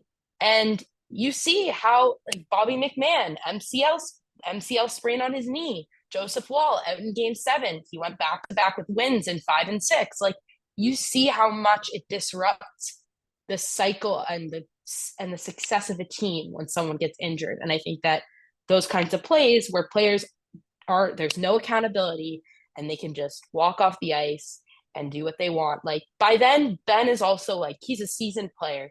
He's been playing forever. I actually used to be a very big Ben fan. Dallas has always been my number 2 team. Love them. So I think that when you don't have that discipline, and I feel like you agree with me on this because you see what happens. Disaster strikes when you lose your anybody on a team. So I mean that's just my opinion, and I wanted to touch on that. No, I But totally agree with anyways, you we're on that. I totally agree. Even just to add one more point, and then we'll move on to the final series because then we got to get into round 3. Obviously, round 3 and 4 will be pure speculation, so that'll be quicker. But still, what I wanted to finish you off that point by saying is it's almost like in the name of not trying to influence the game, the refs end up doing a lack of game management and almost doing the opposite of their job, where they allow and they enable for more dirtiness and more injuries and more crossing the line to happen. Because if you don't halt that, if you don't stop that right away, it emboldens the players to believe that they will not get a call. They will not be challenged on their what they want to do. They believe they can get away with anything. And if they're under the impression that okay, it's a free for all, no one's being called, they will respond. They don't want to be the team that's getting the better of these dirty plays. They want to be the one inflicting that pain. So if you're letting a team get away with anything, it ends up being a game of cat and mouse where if someone hits, the other responds in a dirty way. Then someone does a dirty play back, and it ends up continuing to go. It's this like cycle of death, and that's why it's like the refs. They're like, I don't want to make a call because it ends up influencing the score. Or I don't want to give a power play late in the game. You don't want a penalty that could influence the game at the end of a game. Don't take a stupid penalty at the end of the game. That's always been my opinion, and I find it so ridiculous. Like, since we're on this topic, I am more than happy to rant about it because I find it so ridiculous that refs completely change up the rule book and completely change the way they call the game in the playoffs. I feel like for the most part in the first round this year, it hasn't been as much of an issue. I feel like at least in the Leaf series, I feel like yes, there was a few in Game 7, but we haven't been as concerned with refing because there's a million and one other issues to talk about with the Leafs. But now I feel like in round 2, it's kind of starting where the refs are like, okay, we called stuff in game 1. Now let's take our step back. And it's like, no, they're pressing they're pressing the snooze button a bit. a little bit. And it's like, no, you were actually for once calling the game pretty well in game 1, or in round 1, rather. Like in round 1, they actually called a pretty decent playoffs. And then all of a sudden, people, like the intensity starts ramping up. As we mentioned, I'd say it's at least for, 7 of the 8 series, I'd say the better team won. You could make your assumption on which team I'm talking about that ended up losing, at least on paper. But anyways, I'd say 7 of the 8 better teams in their series won their series, meaning the playoffs are only getting more intense. It's only getting more of a battle of who are the better teams. And if you don't think teams are going to try to play more dirty, you just haven't been watching hockey. Like, teams get more dirty in these scenarios because they start playing with more intensity, more physicality as the playoffs ramp up.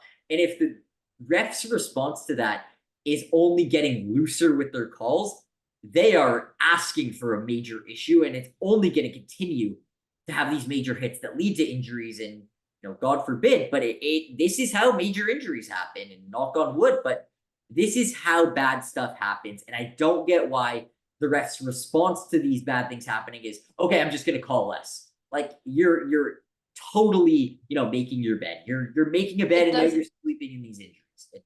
The blood's a bit on their hands. The blood's on their hands. Yeah, and I think too, like, it's a sport that is very physically demanding on the body. Like, we see that guys go down and out. We see that if you have migraines, if you are ill, if you, I don't even know, like, you see that this is the kind of game that sort of takes the toll physically, but then that physical element takes a toll mentally. And I think that, especially in a time that is like very heightened and very demanding as a whole, simply because you have Stanley Cup playoffs engraved in every crevice of every NHL ad, and it's just sort of painted all over every broadcast. I think that it makes it more I don't know, like, physically demanding. Okay, this is the one that I wanted to talk about, and it kills me as a Leaf fan because should have been us at some point.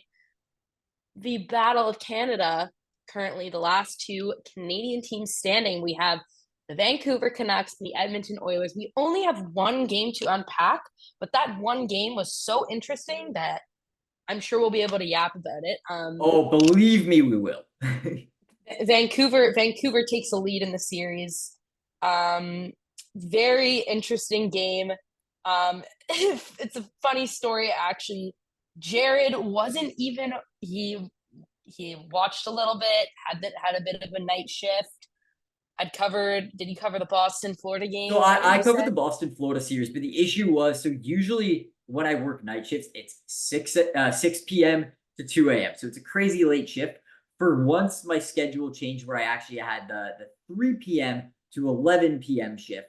So because I was able to actually get a good night's sleep, and I've been exhausted just from days in a row of working until 2 a.m., I finally was like, you know what, my shift is done. I'm putting my computer away. I'm putting my phone away. I'm getting ready for bed. And then all of a sudden I get a FaceTime call, and me and Joey are friends, but we've only just started becoming friends recently. So I'm like, oh, call at midnight from Joey RittenBERG. Like, what's this about? Whatever. I answer it, and she's like, are you watching? And I'm like, I was whispering. My brother was asleep in the other room. I was trying not to wake him up. I was half asleep.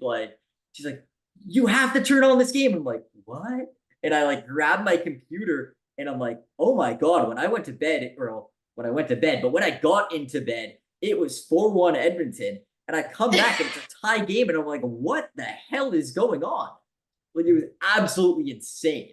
Mayhem. That's what you want, though. Like, that is 100%. the it couldn't have happened any better, that game. Both teams come in. Zach Hyman scores in the opening goal. He had a hat trick in round 1. He gets 2 on the board. Then Ekholm comes in on an assist from Draisaitl. Draisaitl enters the second period already having 2 points. We get a goal from Dakota Joshua from the Vancouver Canucks. Cody Ceci, Zach Hyman back-to-back to make it 4-1. Jared goes to bed. Then Lindholm, who did they pick him up this year, or was that last year? They got him this year, and in my opinion, one of the worst trades of the season, but obviously playoff wise, he's played well. So, fair enough. If they win the Stanley Cup, I think I'm fair to say it's a win-win trade, but it was the Kuzmenko trade. It was the Calgary one. which was Yeah, and not a good then trade. But you know what? If they do end up winning the Stanley Cup, then fair enough. I'll concede it was a win-win. so they're down 4-2. Vancouver's down 4-2, also playing on home ice. Um, Also very exciting, and I did a post for this yesterday when I was at work. The Green Men have made a return. Thank goodness. They are back post riots. It took them 13 years to come back. Finally, Vancouver's like rolling, making the playoffs again. So I'm on Green Men watch for the rest of the Do we playoffs. know if it's the same people? Do we know if it's the same So it guys that is did it? not. It is, they are dupes. It is not. The Green Men actually had matching suits back in the day. There are two different colors of green this year. Oh, Um, so we're exposing them, is what I'm hearing. I think so, but I think there was a lot of comments too on the TikTok and Instagram that I had posted, being like, "These are frauds. These aren't the real guys. Whatever, blah blah blah." And I was like, "Okay, they're imposters, but like still Back really in cool. spirit, they're doing a big It's tradition. amazing. It's I fantastic. agree. I totally agree. They didn't show up for the first round though. Kind of bummed out, but then game one at home for the second round. And then in the third period, we have JT Miller. He is so good. They're so good. And then Zadorov, I think they picked him up this year too, didn't they? Yeah, and that one was sorry. The Elias Lindholm trade was terrible for them. But if you want to look at a trade that was absolutely ridiculous that that Calgary even accepted it, it was like a fifth round pick or something for Nikita Zazorov, who's been an Ugh. unbelievable pickup for them. And supposedly the Leafs were really in on him. And they didn't want to do business with They Brad said that Treliving. all year about every player. Oh, they're in No, on no, this but guy. there were Calgary guys that genuinely I believe the Leafs were in on because it's not even like it was like oh the Leafs have interest in everyone. It was like genuinely there was a fit with Calgary players coming to Toronto. But in fairness, why would they want to do business with the guy they just fired? Why would they want to do business with Brad Treliving? But anyways, when I look at that return, I think it was a fifth round pick and a seventh round pick or something for Nikita Zadorov. We could have done at least like a third. You know what it was? This was the issue. It wasn't that they wouldn't do business with us. But they're like, okay, exactly. We would have to overpay ridiculously. It's like for Vancouver, they're willing to accept a fifth round pick, which I don't get that for them. They're in the same division as Vancouver. I'd say they're more of a rival with Vancouver. Why are they jacking the price up for the Leafs? But anyways, they're like, you'll have to pay a first round pick for it. Like they were not paying a first round pick for Nikita Zadorov, but he's a great player. He's been really impactful for them. Yeah, for sure. And then finally wrapping up, you have Connor Garland scoring to make it 5-4, which the building was mayhem. I kind of wish I was there. It looked so fun. Yeah. And Vancouver goes up 1-0 in the series. And we know that this Vancouver team had some really, really bad luck in the first series with their goaltending. And Jared, maybe you can talk about that a little bit. Well, I was even just going to get to bad luck, period. Like the goaltending is something, and I'm going to get to that. But even if you look at certain things that have happened in this series, if I were to tell you, I'm trying to think of how to explain. Okay, let's say I told you before the playoffs that this, and this is going to happen. I'm a time traveler. I know what's going to happen. I read the script, and I tell you what's going to happen. Okay, what if I told you that or at the start of the second round, Elias Pettersson is only going to have 3 points in the entirety of the Stanley Cup playoffs. Plus, Thatcher Demko is going to get injured. Plus, his backup Casey DeSmith is going to get injured. You'd be like, okay, so Nashville upset the first round series. Nashville pulled off the upset because it's almost the opposite of Colorado. With Colorado, it's like everything that could go right did go right with their playing style. With Vancouver, it's the opposite. I feel like everything that has gone wrong, or everything that could go wrong, has gone wrong, and they are literally rolling off the power of friendship, and somehow it continues to work. They cease to amaze me. They are beyond nature right now. And I've taken a lot of flack from Canucks fans because I was one of the few that predicted that upset. I predicted Nashville to upset Vancouver. I liked Nashville's, commitment to team defense better. I got into a whole slew of debates about arguing that Yossi Saros is a better overall goalie than Thatcher Demko, and I don't think we need to get into that debate, but basically my argument is not this season, but looking at year after year, comparing their stats. Yossi Saros has had better stats 4 years in a row than Demko. The way I judge players is I don't use one season rather as okay, they had one better season, therefore they're better overall. I like to look at an average of how have they been year after year after year, and that's how I judge a player. Anyway, so I argued that goaltending on Nashville was better, a whole bunch of things. Basically, argued Nashville in 7. Canucks fans were up in arms. This is ridiculous. This is blasphemy. This is whatever. Then, as the series was going on, when Pettersson was getting shut down and not playing to the best of his ability, playing visibly nervous, then the first goaltending injury happened. Then the second goaltending injury happened. I was responding to Canucks fans. Are we sure about Vancouver, guys? Like, I could look like a genius here. Nashville might end up pulling this off.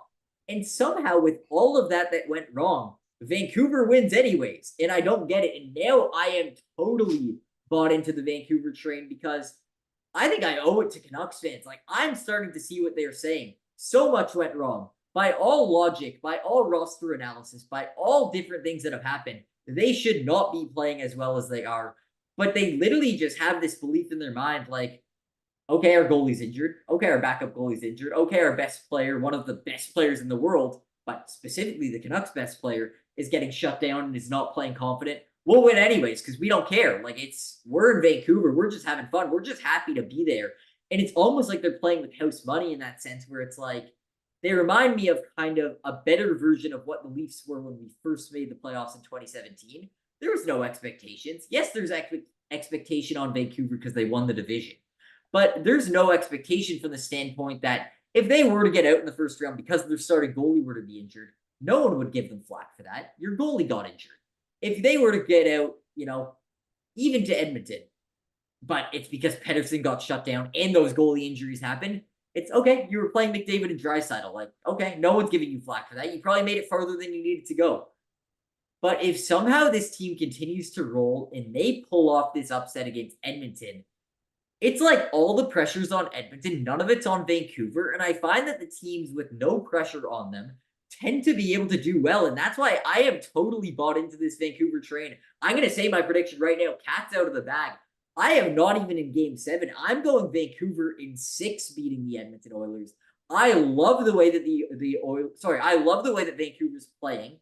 Not even the way they're built, but just from a standpoint that even though I have problems with some of their defensive core, but it's playing well. I have problems with some of their bottom 6 depth, but it's playing well right now. And in net, if I were to tell you going into the playoffs, yeah, I knew who Artur Silovs was, I'd be totally lying. I did not know who that goaltender was. I didn't know who that human was. But the guy has a 2.28 goals against average right now in many games in the playoffs. He's playing like an absolute demon. He has a 908 save percentage, and this is their third goalie coming into the playoffs. And somehow it's working. Edmonton has a lot of pressure on them. I feel like Vancouver has been able to shut down some of that bottom 6 depth. And I feel like Stuart Skinner has been almost out goalied by a third goaltender. And I'm going Vancouver in 6. So, Joey, I've yapped for a while now about Vancouver because I am all in on this team. And Vancouver fans have earned my apology. But, Joey, what do you think is going to happen in this series? Yeah, I'm in agreement. I want to say Vancouver in 6, but I think there could be a push for 7. I think it is It's the more possible. likely pick for sure. Um, I think also just something I wanted to reflect on. I feel like Connor McDavid's been invisible. However, he has 12 assists. So like you can't argue that. Even though he's not stepping up and getting the OT winners, like he's still there. That's what makes him a star. He can be effective without scoring goals. He is a generational Wayne Gretzky like player. Like very just he's so talented. But I think that you follow the narrative of guys like McDavid, Draisaitl, Hyman. You follow Skinner. I don't have a lot to say because he's okay. I think It's definitely not great. He's fine. He's my reason why I will never, until their goaltending and their bottom 6 depth and their defense. Actually, there's a few things that I've said for year after year that I will never pick Edmonton to win the cup until they address these areas, and it's their goaltending, it's their bottom 6 depth, and it's their defensive core. I would say defensively, like not their defensive core. I still don't think it's good on paper. It actually played decently well against the Kings. But Vancouver's a different animal. They're so much faster. And it's showing that even though Vancouver is going to have a hard time stopping the top 6 of Edmonton, I feel like Edmonton's going to have an equally harder time stopping the entirety of the offensive core for Vancouver, and that's going to be a problem. It really is going to be a problem. I have a lot of flaws, in my opinion, with that Edmonton roster. Absolutely. So I'm going Vancouver in 7. Fair pick. And yeah, I mean, we haven't even talked about, I mean, was he out? I can't remember. Quinn Hughes is also so good. I love all the Hughes brothers. They're Yeah. very talented. But they're like, we're not even talking about guys like that. Like it's they have a team that is built to win. I will say that with absolute certainty. Although they've overcome adversity time and time again throughout the season and like currently, I would say. So And you that's kind of that. need a little bit of magic to go far in the playoffs. Like, yes, you need to have the skill and you need to have all that. But there's something about a team that's literally riding off the power of friendship, plus the fact that they have a really good team behind them. Like, a lot is going wrong for Vancouver, but there's also a lot clicking mentally. And I'd argue when it comes to hockey, that sometimes the mental aspects outweigh the physical aspects. You could be better than an opponent, but if your opponent wants it more than you, then at the end of the day, that ends up being the storyline. And even I wanted to add one point before we wrap up on Vancouver versus Edmonton.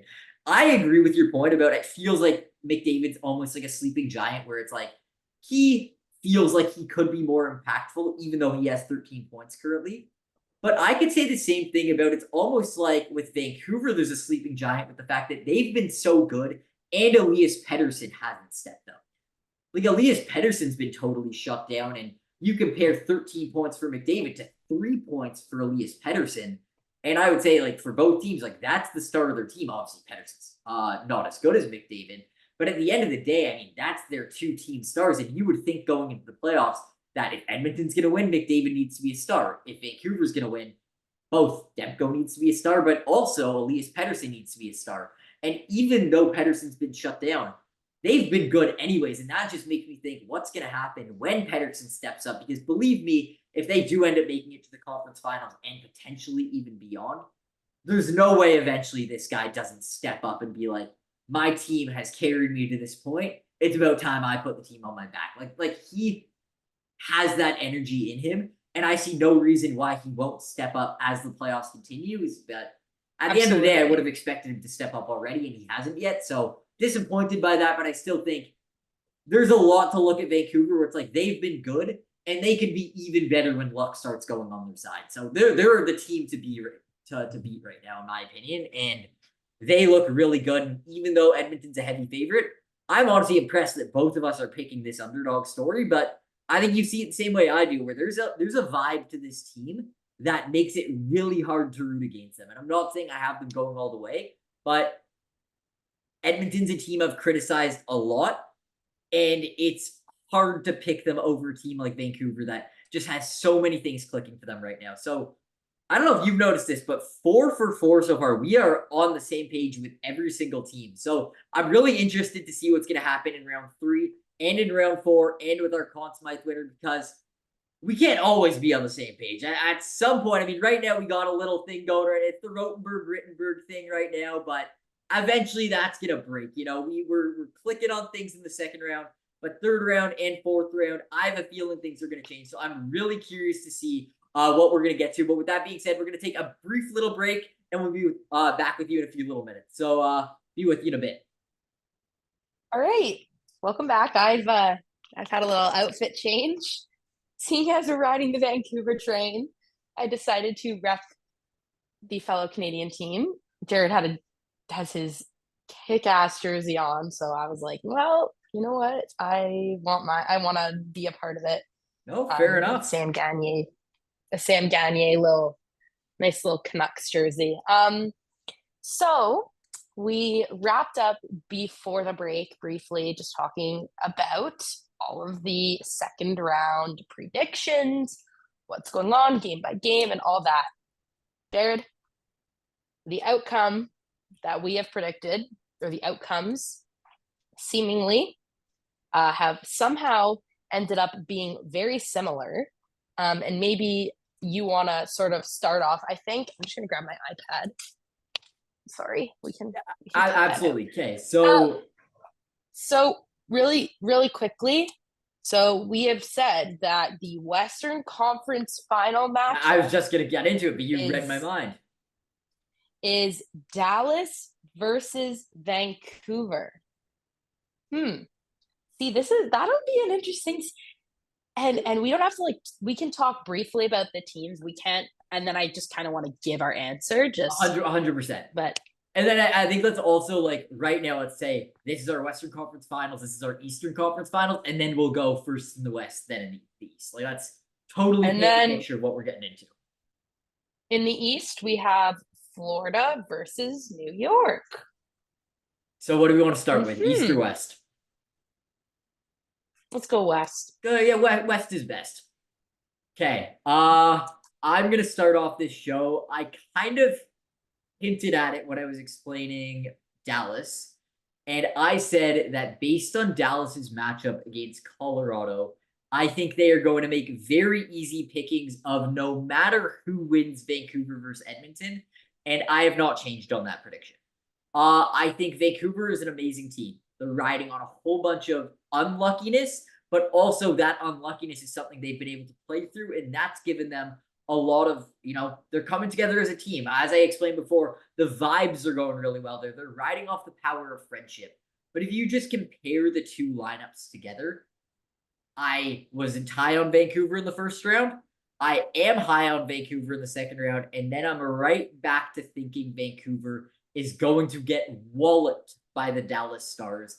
I think Dallas, their top sixes are somewhat similar. You could even make the justification that Vancouver's top end talent might be more skilled than Dallas's. But all throughout that offensive core, I think Dallas is not just a little bit deeper than Vancouver. I think Dallas is significantly deeper than Vancouver. When you look at the defensive core, it's a really interesting case study where Vancouver generates a lot more offense from their back end. But the issue with Vancouver's defensive core, which I don't think it'll be an issue against Edmonton. It surely didn't end up being an issue against the Nashville Predators. But I still think an issue I have with that defensive core is despite it having a lot of good players, it's very big in terms of the defensive core, a lot of big bodies on that defensive core. But I feel like as an overall team and their overall commitment to team defense, it's just not as strong and physical as Dallas's overall commitment to team defense. And even though Silovs has really stepped up and he played well when he had to against Nashville. It's only been one game, but I feel like he shut the door when he needed to against Edmonton. He has a really decent save percentage and goals against average. I still think Jake Ottinger is going to prove that he's an animal come playoff time. I'm going to give Vancouver a game. I think Dallas Stars are going to beat the Vancouver Canucks in 5 and move on to the Stanley Cup Finals. Let's hear what you See, think. this is where our narrative alters. I'm going Vancouver. We're already in 6. crumbling. I'm going Vancouver in 6. I'm so sorry, Jared, but go Okay, Canada. I want to hear you justify why. We might get in a little debate here. I'm big on the Dallas trade. I love Dallas. I told you Dallas is my No, I know. team. I know they're your second favorite team. This narrative of Canadian teams not winning the cup needs to be put to bed. The Leafs won't do it.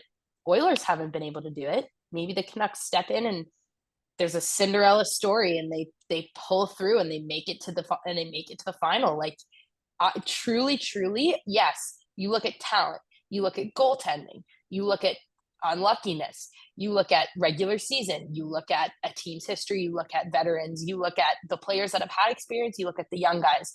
Every factor, coaching, management, presidency, organization as a whole. You look at fans. You look at it literally being a battle of USA and Canada. Vancouver takes it and goes to the finals. I have Vancouver. I'll give you. So here's where I do see your point. Like you mentioned, Dallas has the check. If you're looking at a tally chart of who has what checks, Dallas is pretty much all of them. Dallas is better for many areas, except for the vibes area. Right now, Vancouver is really much riding high on vibes. So I see your point there. The only thing I would shout, and at the end of the day, it's a prediction. I don't know more than you know. None of us are time travelers. None of us predict the future. We're all just making predictions here. If Dallas is able to take out the Colorado Avalanche, their divisional rival, a team that's had their number for a lot of the year. They've had a lot of intense battles throughout the year. Colorado, I'd say, is one of the strongest offensive teams and defensive teams in the entire league. Do you not think being able to beat, it's a genuine question, do you not think being able to beat the Colorado Avalanche would also give them that kind of vibes and swagger that would make them able to rival Vancouver in that standpoint? Sure, sure, but they've been to a conference final. They have last year. They also made a Stanley Cup final in 2020, but they lost the conference finals in I just think 2023, it's and they it's lost the time cup finals in 2020. time to turn a new leaf. I want to see an underdog win. I want it to. That's why I'm saying in 6 or 7. I'm not by any means saying Dallas will go down 4-0. That's not at No, all no, what I'm of course, I get that. imposing. But yeah, I really and I look at sort of, it's not even analytically or statistically speaking.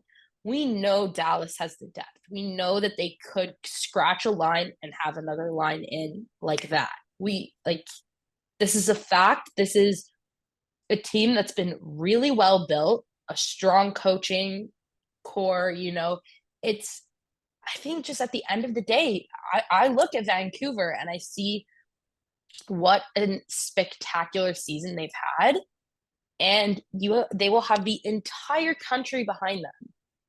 And it kind of gives, in a way, a little bit of like Raptors mojo, where they kind of once they are obviously the only Canadian team in the NBA. I don't really watch basketball that much, but I guess I'm just making this No, connection no, here. Maybe I'm I see the grasping, comparison you're making, though. at straws, but my point is like once it's like there's these, I don't even know what the ads are for. But it's like as Canada as a whole, like we need to come together Boston and stop Pizza. cheering. Boston pizza, there you Jim go. True Living's Um, Boston Pizza. I think so. So my point is once you ride out that magic, that friendship, that's what hockey's built on. There's all this other shit that gets thrown in, like money, finance, pay, injuries, mental health, like everything. But once you take all that and you look at sports and you look at the game of hockey as a whole, and I don't mean to go off on a tangent here, that is what it's about. At the end of the day, you can have a skilled team. We have seen skilled teams dip out in the first round. We know that. We've seen it firsthand. We've seen teams blow a lead in the final, blow a lead in the series. Like it happens. So I'm going to play devil's advocate and say that maybe the less strong team comes out on top. So I'm sticking with my guns here. I respect you sticking with your guns there. I'm not saying it can't happen. Like, I'm a big believer in hockey. One of the things I hate more than anything in the world. I had a really funky looking bracket. I mean, I look now at my bracket for the bracket challenge, and it looks ridiculous. I was made looking silly on a lot of those predictions. But the one thing that I cannot stand that's a big part of hockey conversations is you don't know what you're talking about. That's not going to happen. That's never going to happen. That can't happen. I feel like if you act, and even some of the people were like, "Oh, you must not know hockey because you predicted that upset." If you know hockey, you know that anyone can beat anyone at any time. So I absolutely respect you for sticking with your guns there. I am just still going to make one more point that I feel like it kind of really quantifies my argument for Dallas and kind of my reasoning that I do think Vancouver's miracle run will eventually come to an end against a team like the Stars. I'm a big guy. Like, I like looking at the road to where they get there. What was the battle that Dallas had to get to the conference finals compared to what Vancouver had to get there? You look at Dallas. In order to make it to the conference finals, they've already had to go through being down 2-0 in the series and battling back against the reigning Stanley Cup champions to win in Game 7, the Vegas Golden Knights. Then they have to take out, I would argue, the best defensive team in the entire NHL in Colorado, but also I'd say the most terrifying top 6 in the entire NHL with Rantanen, with McKinnon. Even when you look at their offensive generation from the defensive core, Cale Makar, Devon Toews is an amazing player. Like, in order to get to the conference finals, they need to take out first the 2023 Stanley Cup champions and then the 2022 Stanley Cup champions. You look at Vancouver, and yes, Vibes are going their way. They've battled through the power of friendship. But I look at flaws on both Nashville and Edmonton. Edmonton's a great team. They're amazing offensively, but their bottom six, their defense, and their goaltending, in my opinion, isn't good enough. So that is a flaw that Vancouver could expose using their vibes or power of friendship. Nashville, I thought Nashville could do it. Honestly, with a lot of luck going Nashville's way, it really looked like it was possible. But at the end of the day, if you step up and score some timely goals and key goals, Nashville is a team that could be exposed. I don't think you could luck or fluke or vibes your way through a series against the Dallas Stars, who just took out the reigning Stanley Cup champions and then that year's reigning Stanley Cup champions with the Colorado Avalanche. Like, there's something to be said that anyone can beat anyone, and I see that point, and I agree with you. And I'm not going to tell you it's impossible. And you know what? If Vancouver does it, I will be all aboard that train because I want a Canadian team winning the Stanley Cup just as much as any Canadian. And you know what? I'm proud to admit when I'm wrong, because sometimes you make a prediction, you put your guns on the line, and sometimes you end up being wrong. So if you end up being right, I respect your take. It's, in my opinion, too much of a hill to climb. That is a really big hill to climb to take out the Dallas Stars, in my opinion. And I don't think any vibes or friendship or magic fairy dust can take out the Dallas Stars. But that's just my opinion. So with that being said, let's get into the New York Rangers, Florida Panthers, and I want to hear from you. I just had one more comment. Yeah, I think absolutely. also this team as a whole and the organization, since 2013, it has been like permanently scarred, I Yeah, I think. agree Or with was it that. 2011? Was it 2011 was 2011? game seven, but even I don't think they've made the playoffs for, if I'm not mistaken, I think they made it like 1 or 2 more years after 2011 when they lost in game seven of the finals. But I after meant that, they I haven't meant made it for a while. the year of the riots and the year that the 2011, yeah. city, yeah, okay, yeah, I thought so. Um I think also like since then you see how it's not, and I'm not saying the fan base is the one that dictates what goes on the ice, like by any means, because at the end of the day, it's in the minds of the players, the coaches, the goaltending, the staff, whatever. My point being though, that I think that they're hungry for that and might be slightly hungry. Like I'm not saying hungrier than Dallas. I don't want to make that argument because Dallas has already proven it. And if they win this round and move on to potentially face Vancouver, they're just proving it more. But I feel like a clown. I feel like my argument doesn't stand as tall simply because you've kind of like actually justified it by like the results and like there's like a means to the result. But that being said, like anything can happen. I Anything do can think. happen. And that's why I don't think you have any reason to think of your argument and question your argument. You go with your guns. You go with what you feel is going to happen. Because to be totally honest, how often do we see? And I'm okay. I'm going to use an example of March Madness, for example. I don't know anything about college basketball, but sometimes I just look at a logo and go, "Yeah, vibes. That random 14 seed is going to beat that 2 seed. Because why not? Like, look, why won't that upset happen?" And sometimes my brackets, with me knowing nothing, ends up being significantly better than people's brackets where they actually know the team. Sometimes there's something to be said about when you make your analysis almost too much on, well, they have this check and they're better in this area and this area. It almost takes away from there is a magic to the playoffs. There is a vibes aspect, and Vancouver has those right now. I'm just kind of contesting that by saying so does Dallas. Like they both had to like climb insane mountains in order to get here. And at the end of the day, I look at road to get to the conference finals, and it's like it's not the same. And I was very much on the trend, like going into the playoffs, like not even going into the playoffs because the matchups were set going into the playoffs, but like in that week leading up, I really, really, really, as someone who had Dallas winning the Stanley Cup as my prediction all season long, I wanted Vegas to end up in that Pacific circuit. I wanted it to end up being Edmonton versus Vegas because, in my opinion, that would end up being a matchup. It would end up being, in my opinion, the conference finals, Vegas versus Dallas. Instead of the first round, though, it would be a conference finals matchup. Because, in my opinion, I think Vegas is so much better defensively than Edmonton, and I think they would beat Edmonton. And then, even no matter who wins out of Nashville or Vancouver, I don't see either of those teams being able to take out Vegas. So, as a result, it would be Vegas winning that. It would be Dallas winning the other. And that would be a matchup where it's like, I could confidently say it would be a war. It would go to game seven. But in my opinion, with Vegas ending up losing their last game of the season and ending up being placed in that Central circuit, I think all four teams in that Central are better than all four teams in that Pacific. And that's kind of why I'm arguing like the winner of the Pacific is not in the same ballpark as the winner of the Central, just based on not having to go through as hard competition. And I think that will end up being the difference maker.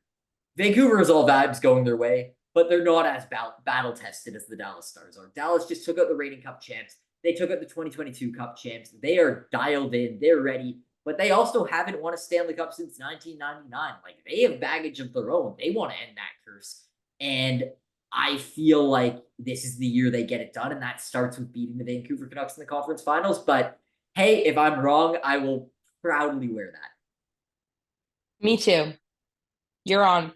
On Okay. to the Florida Panthers versus the New York Rangers. It's going to be a battle. It's going to be an absolute battle.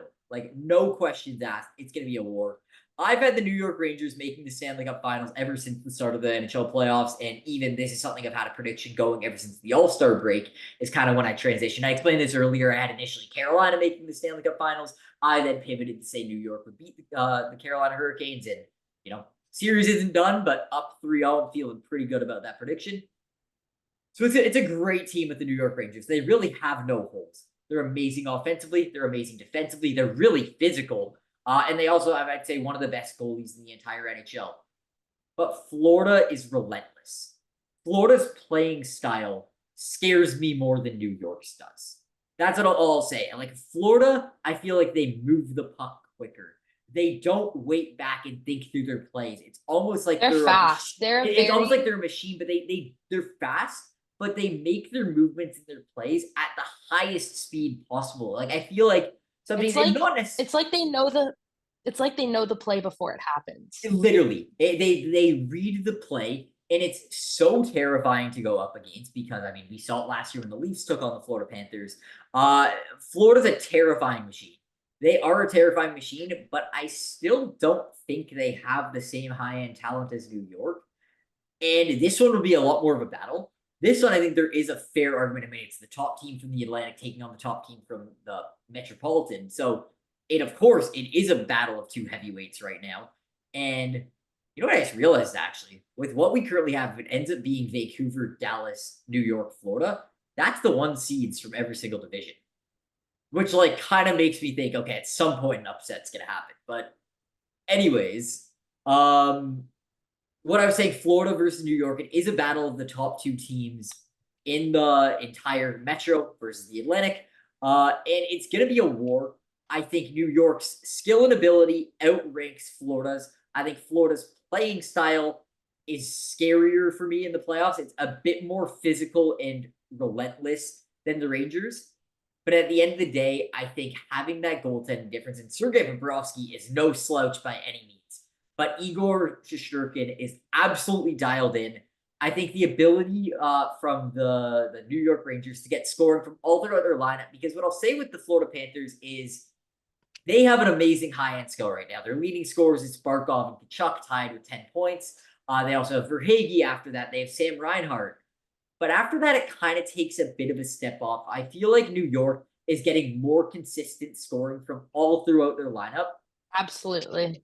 I'm stuck on whether I want to say in 6 or 7. I'm usually big on picking Game 7 series. I really am. This is tough. I know I got New York winning. I think that's cat's out of the bag. I have New York winning the series, but do I think Florida will fight to that final game? You know what? They're Cats. The Cats fight back. It's going to go to a Game 7 series in Game 7 in Madison Square Garden. The New York Rangers clinched the Stanley Cup Finals for, if I'm not mistaken, the first time since 2014. And that's going to set us up for what I'm predicting. Dallas Stars, New York Rangers, Stanley Cup Finals. Had it since the start of the preseason. Not preseason. Had it since the All-Star break. Had it since the start of the playoffs. And now that's what I'm still having now that we're in the middle of the second round. But Joey, what do you think? Florida Panthers, New York Rangers. I want your analysis, and then I want your prediction. Panthers in 7. Panthers in 7. What's the argument there? Or just The dogs are coming. And then you have the battle of Roberto Luongo's career in the final. The fine, So I like kind of that. crazy. The Roberto Luongo final. Uh, so you look at Florida's playing style and you look at New York's playing style. And you look at, I think by that time, like by third round, like semifinals, atmosphere plays a big role. For sure. New York, Madison Square Garden, probably known as one of the loudest, most chaotic arenas in the league in sports, period. Like there's basketball teams that play there. Absolutely. It's one of the most infamous, places for concerts and all that and whatnot, but huge for hockey. Um, and I think that atmosphere wise, you take a team like Toronto and it is sad in comparison, but you take a team where they throw plastic rats on the ice at the end of every game and the fans and the just everything about the way Florida does their games, I think you actually have a competition. I think the atmosphere will definitely shift the series as a whole. Now, focusing on actual skills, you look at Florida and or sorry, I guess I'm actually gonna start with the Rangers. You look at their top six. You've got Mika Zibanejad, you've got Artemi Panarin, you've got Chris Kreider. That's like a top three of scorers, significant point scorers in the regular season and in the playoffs. You have players like Lafreniere stepping up. You have guys who are seen as more depth forwards coming up to the plate. A strong defensive core. You've got Adam Fox. There's a couple other big names in there who I personally have. I don't mind the Rangers. Like I don't find them like annoying by any means. But I think that if you're looking at their lineup, I do think that there's something to be said about the fact that they are an extremely talented team. In addition to that, like you go further in, you've got Gustafson, you've got Lindgren, Mackey, Miller, like Schneider, like they have significantly seasoned veterans who They know the game, know definitely what it's like wazoo. to be in the playoffs, They have depth and know what it's like experience. to lose, know what it's like to lose. So I think that hunger definitely. That's why I'm pushing it to a game seven, and I'm glad we can at least agree on a game seven. Um, Even going down the line in their lineup, like you've got, I feel bad I didn't even mention like Vinny Trocheck and like Alex Wemberg, Vinny Trocheck Blake is Wheeler, tied for obvious. first in scoring. Like they are getting scoring from all throughout their lineup. I mean, I'm really sad about Blake Wheeler. The video, It, the it video was clip it's that a we have wholesome posted, video. it's so cute. I loved it. It was of him just banging on the glass when they won. Very iconic now, circulating social media. But then we sort of shift to looking at Florida. And, roster wise, like you have obviously like your Barkovs, you have Lundstrom, Kachuk, you have Verhage, once a Leaf. Unfortunately, that was Yeah. a really short-lived moment. Like, but I see what you're saying. Like the next guys that would come on that list are like Rodriguez and like a couple other guys. I forgot about Reinhardt as well, but I agree. Once you teeter into like the bottom two lines, like it's not they don't have the depth that New York Their has. depth on paper isn't amazing. I mean, that's why like coming into the playoffs, I actually predicted them being upset in the first round by Tampa. Now, obviously, that ended up looking foolish just because the way Florida rags the puck and plays with so much speed. Tampa is in a totally different ball. Like once I watched that series, as soon as game one finished, I'm like, yep, never mind, I'm an idiot. Like that one was done so. But if you actually want to look at, on paper analysis and even previously, like leading up to the playoffs, obviously it ended up being a situation where the final week of the season ended up determining if the Toronto Maple Leafs were going to be playing the Boston Bruins or Florida Panthers.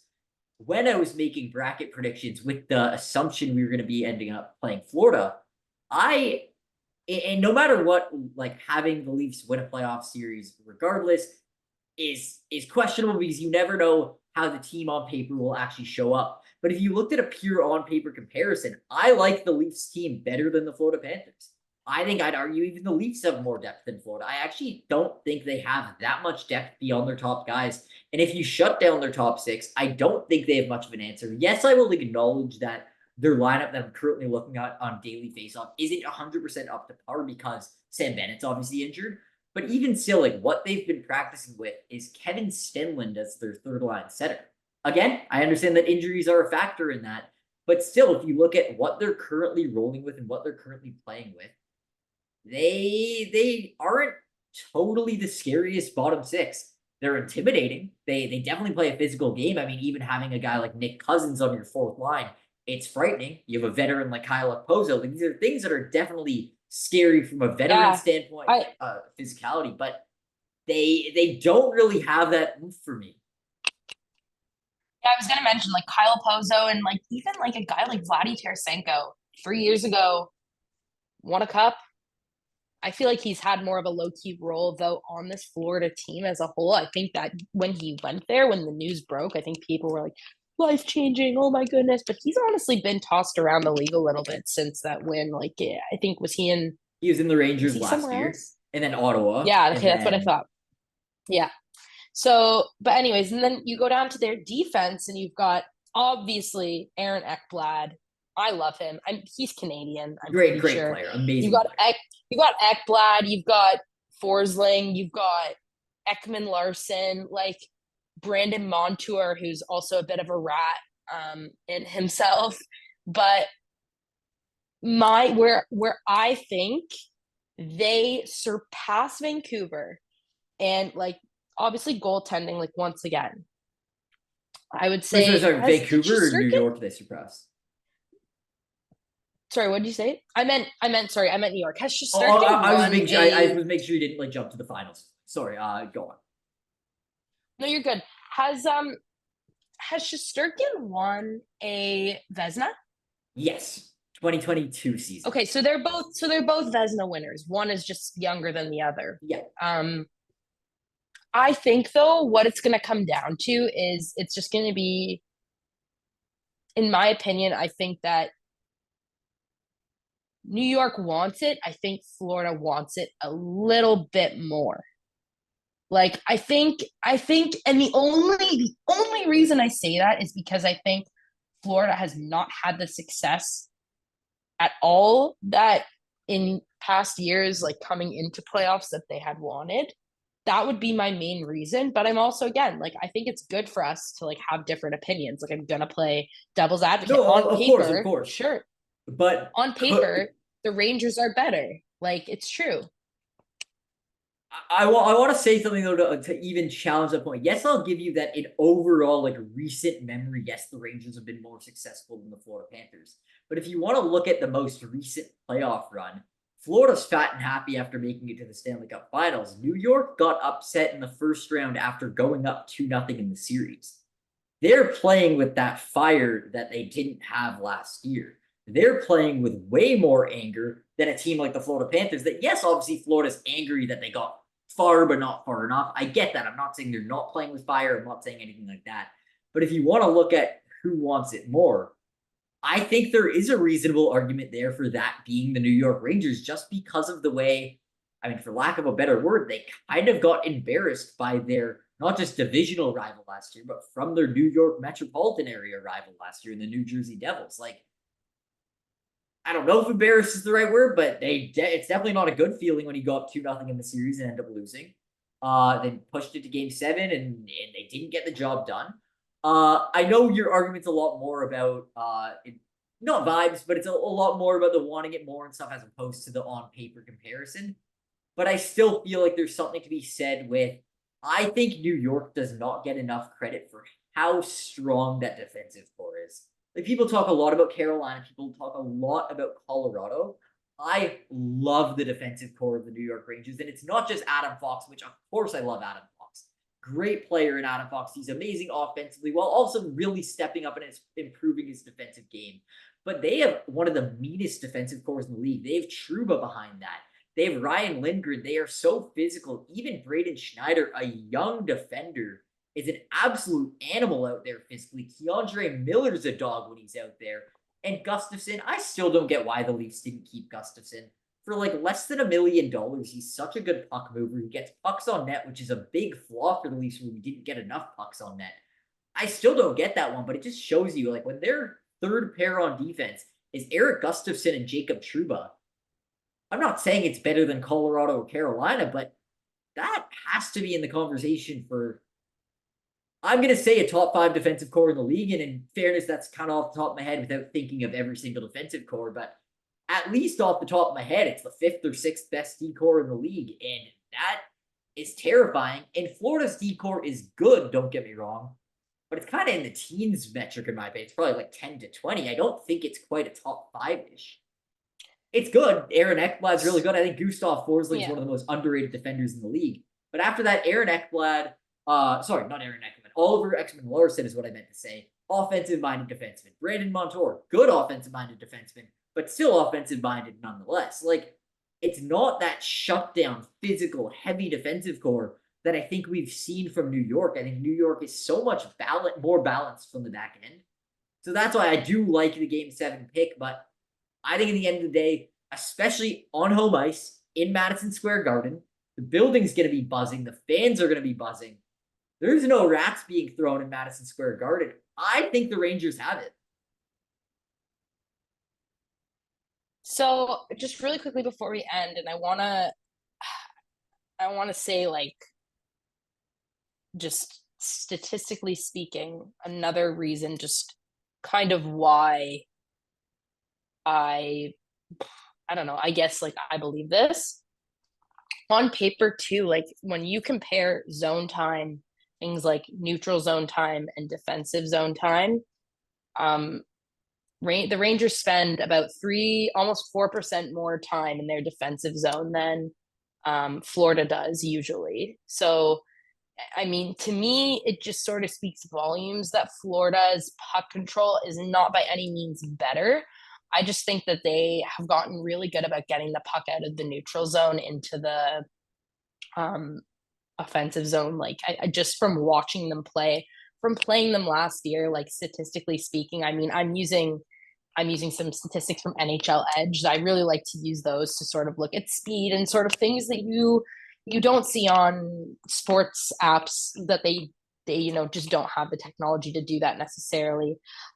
Speaking about speed though, and like Florida, we know is a very fast team, and it's something we've talked about.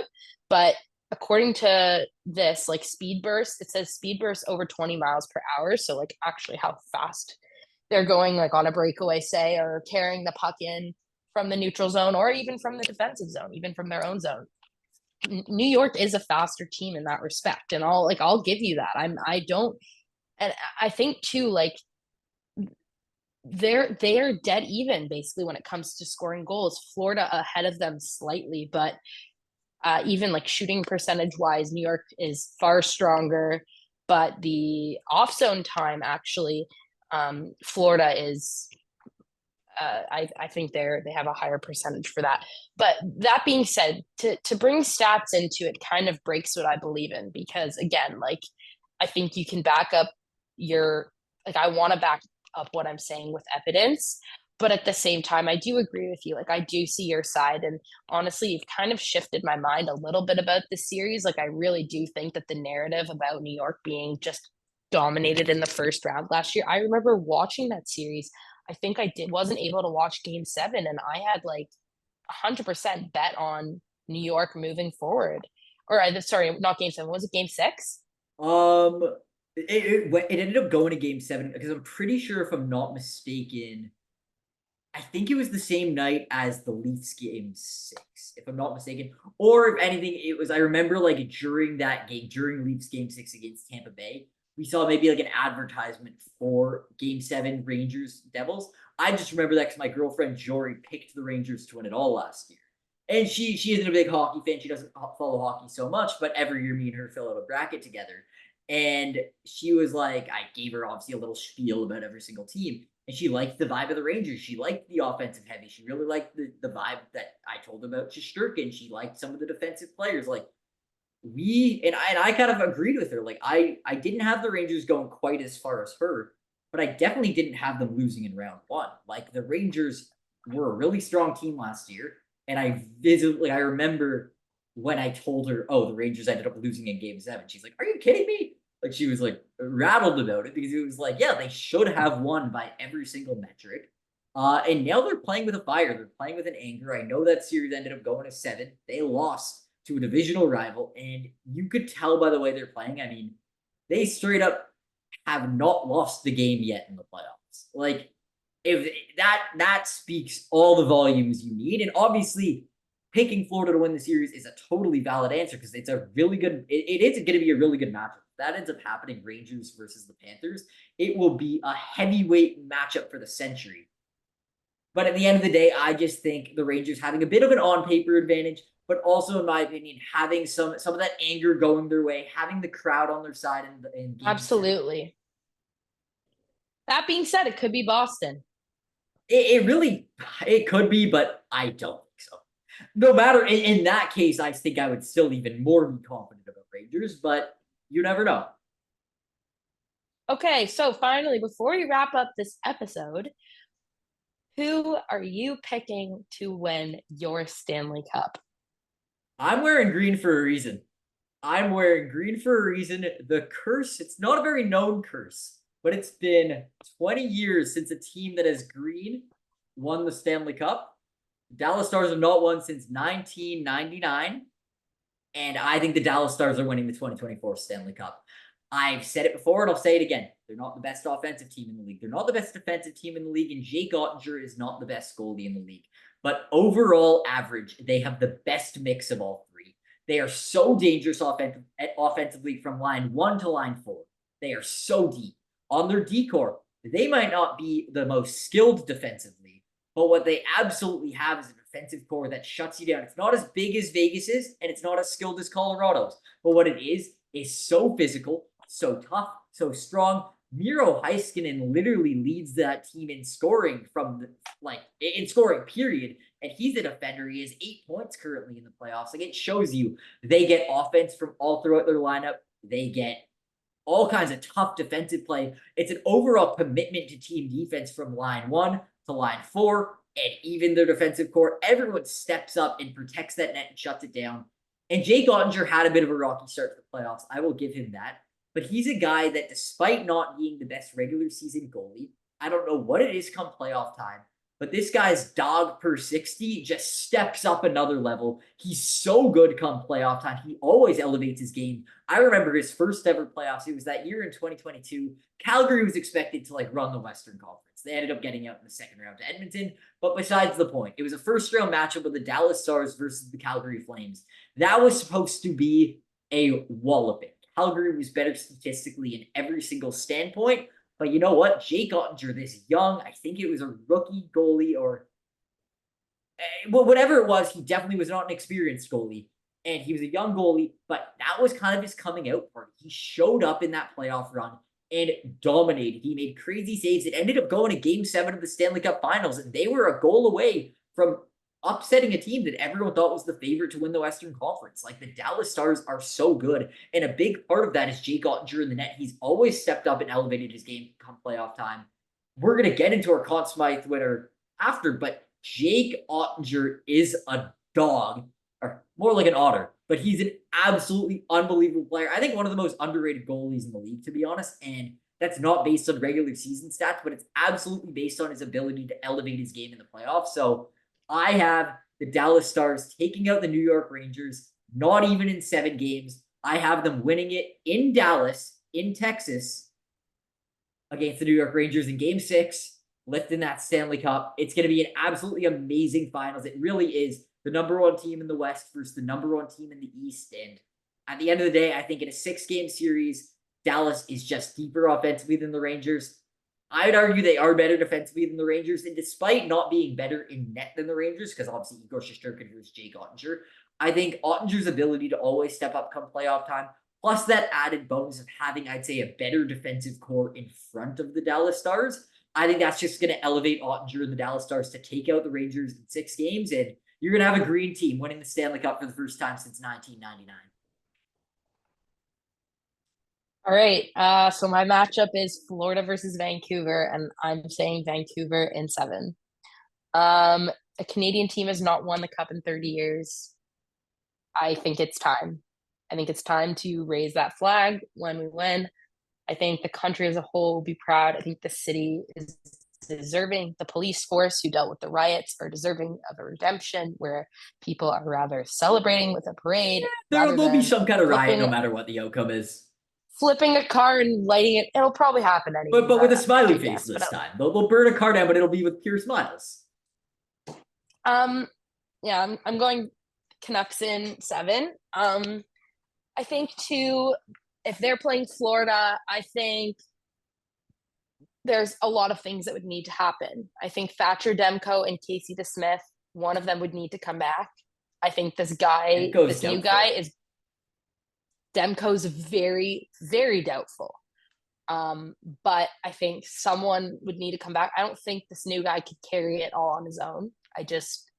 Maybe it's an Ottinger situation, like who knows? Even a Jordan Um, Binnington, I look like. Or a Jordan and then Binnington, I look at as like an example. and then in order for them to win, they also need Elias Pettersson to stop snoozing and Quinn Hughes to step up a little bit more. I think that if those things do happen, they have more of a chance. That being said, it goes the full 7 games. It goes the full distance by far.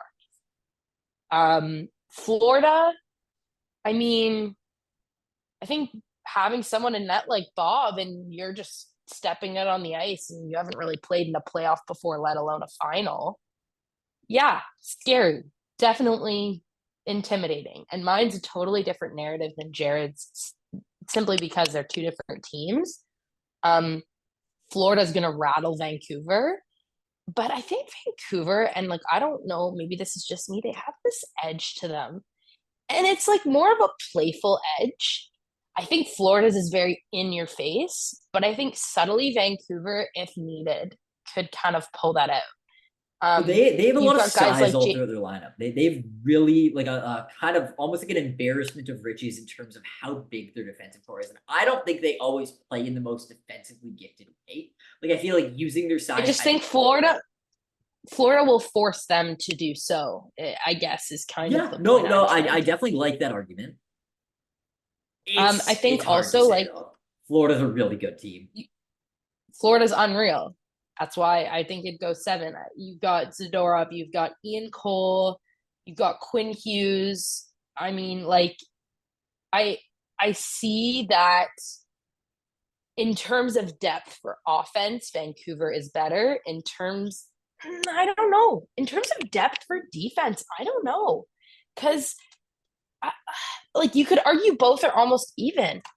I think on paper, I would actually, which I might look crazy for. On paper, I think Vancouver looks like a better defensive core. But the difference is it's not just about on paper.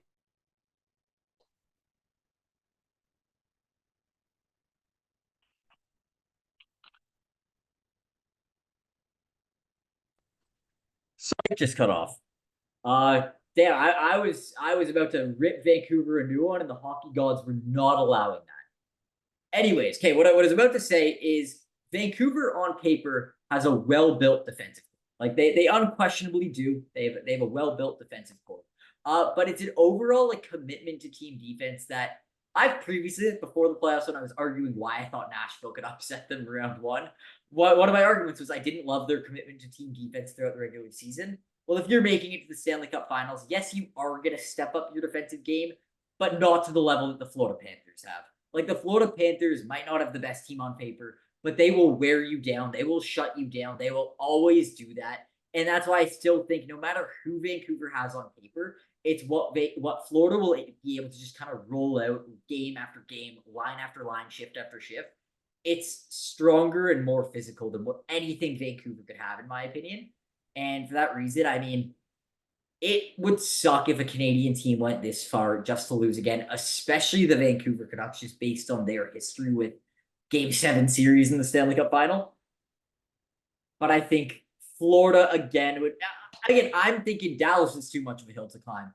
Then if they beat Dallas, having to then elevate again to beat a team like the Florida Panthers, in my opinion, it seems a little bit too good to be true. But again, they've proven me wrong this far. So I will not be mad to be wrong. I will say if there was any team from Canada, not the Toronto Maple Leafs, that is to win the Stanley Cup, I feel like Vancouver's a team that, for some reason, Vancouver fans hate Toronto fans, but like Toronto fans don't really care about them much. Like Toronto fans, I have no problem with Vancouver. I actually think it's a likable team. I like a lot of the players. So like I'd rather Vancouver win than a team like Winnipeg, Edmonton, or especially like one of our rivals, Montreal, Ottawa, whatever. But like out of the teams that made the playoffs, I'm happy if it's Vancouver winning aside from or over a team like Edmonton, because Edmonton, I have a lot of problems with their fans. Vancouver, it would be a fun cup champ, but it's a little too good to be true, despite all the vibes, despite, they are playing with the power of friendship, but that could take you through a team like Nashville. Maybe even that takes you through a flawed defensive team like the Edmonton Oilers.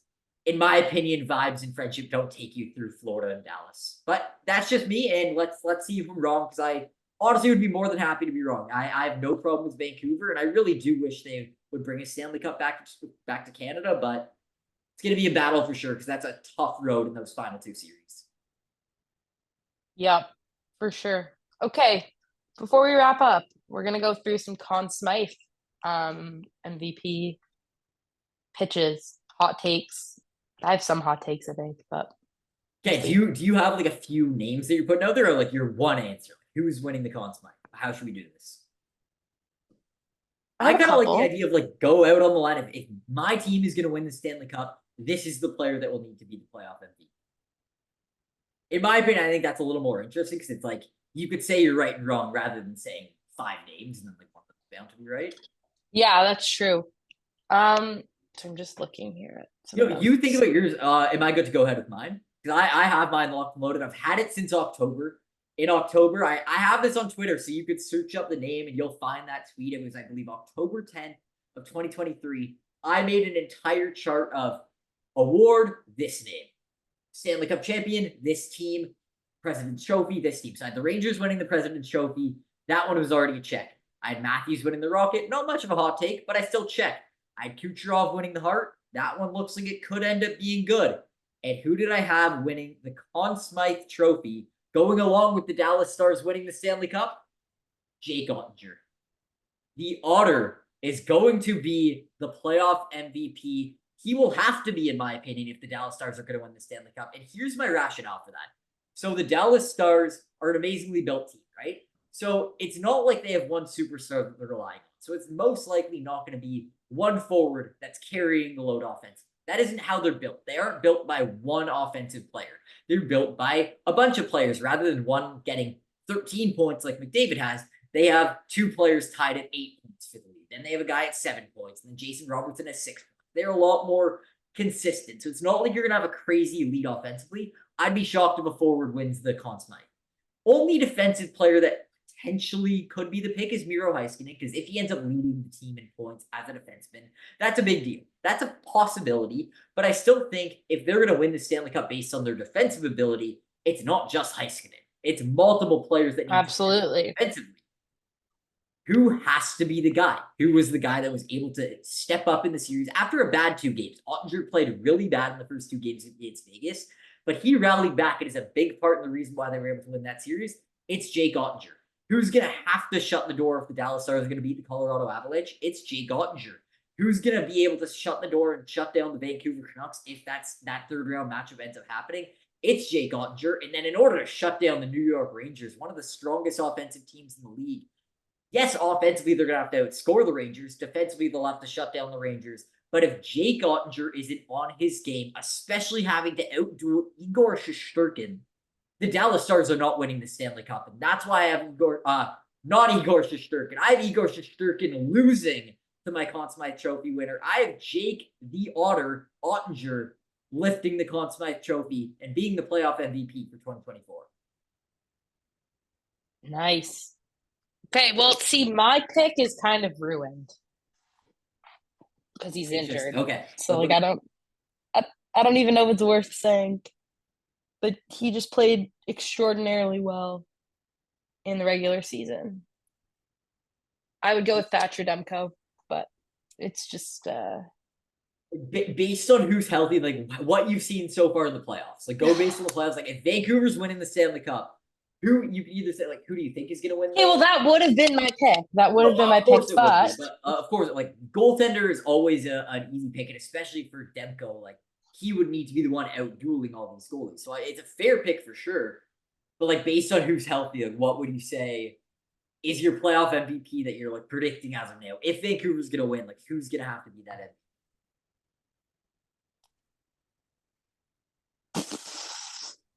okay, I'm gonna go.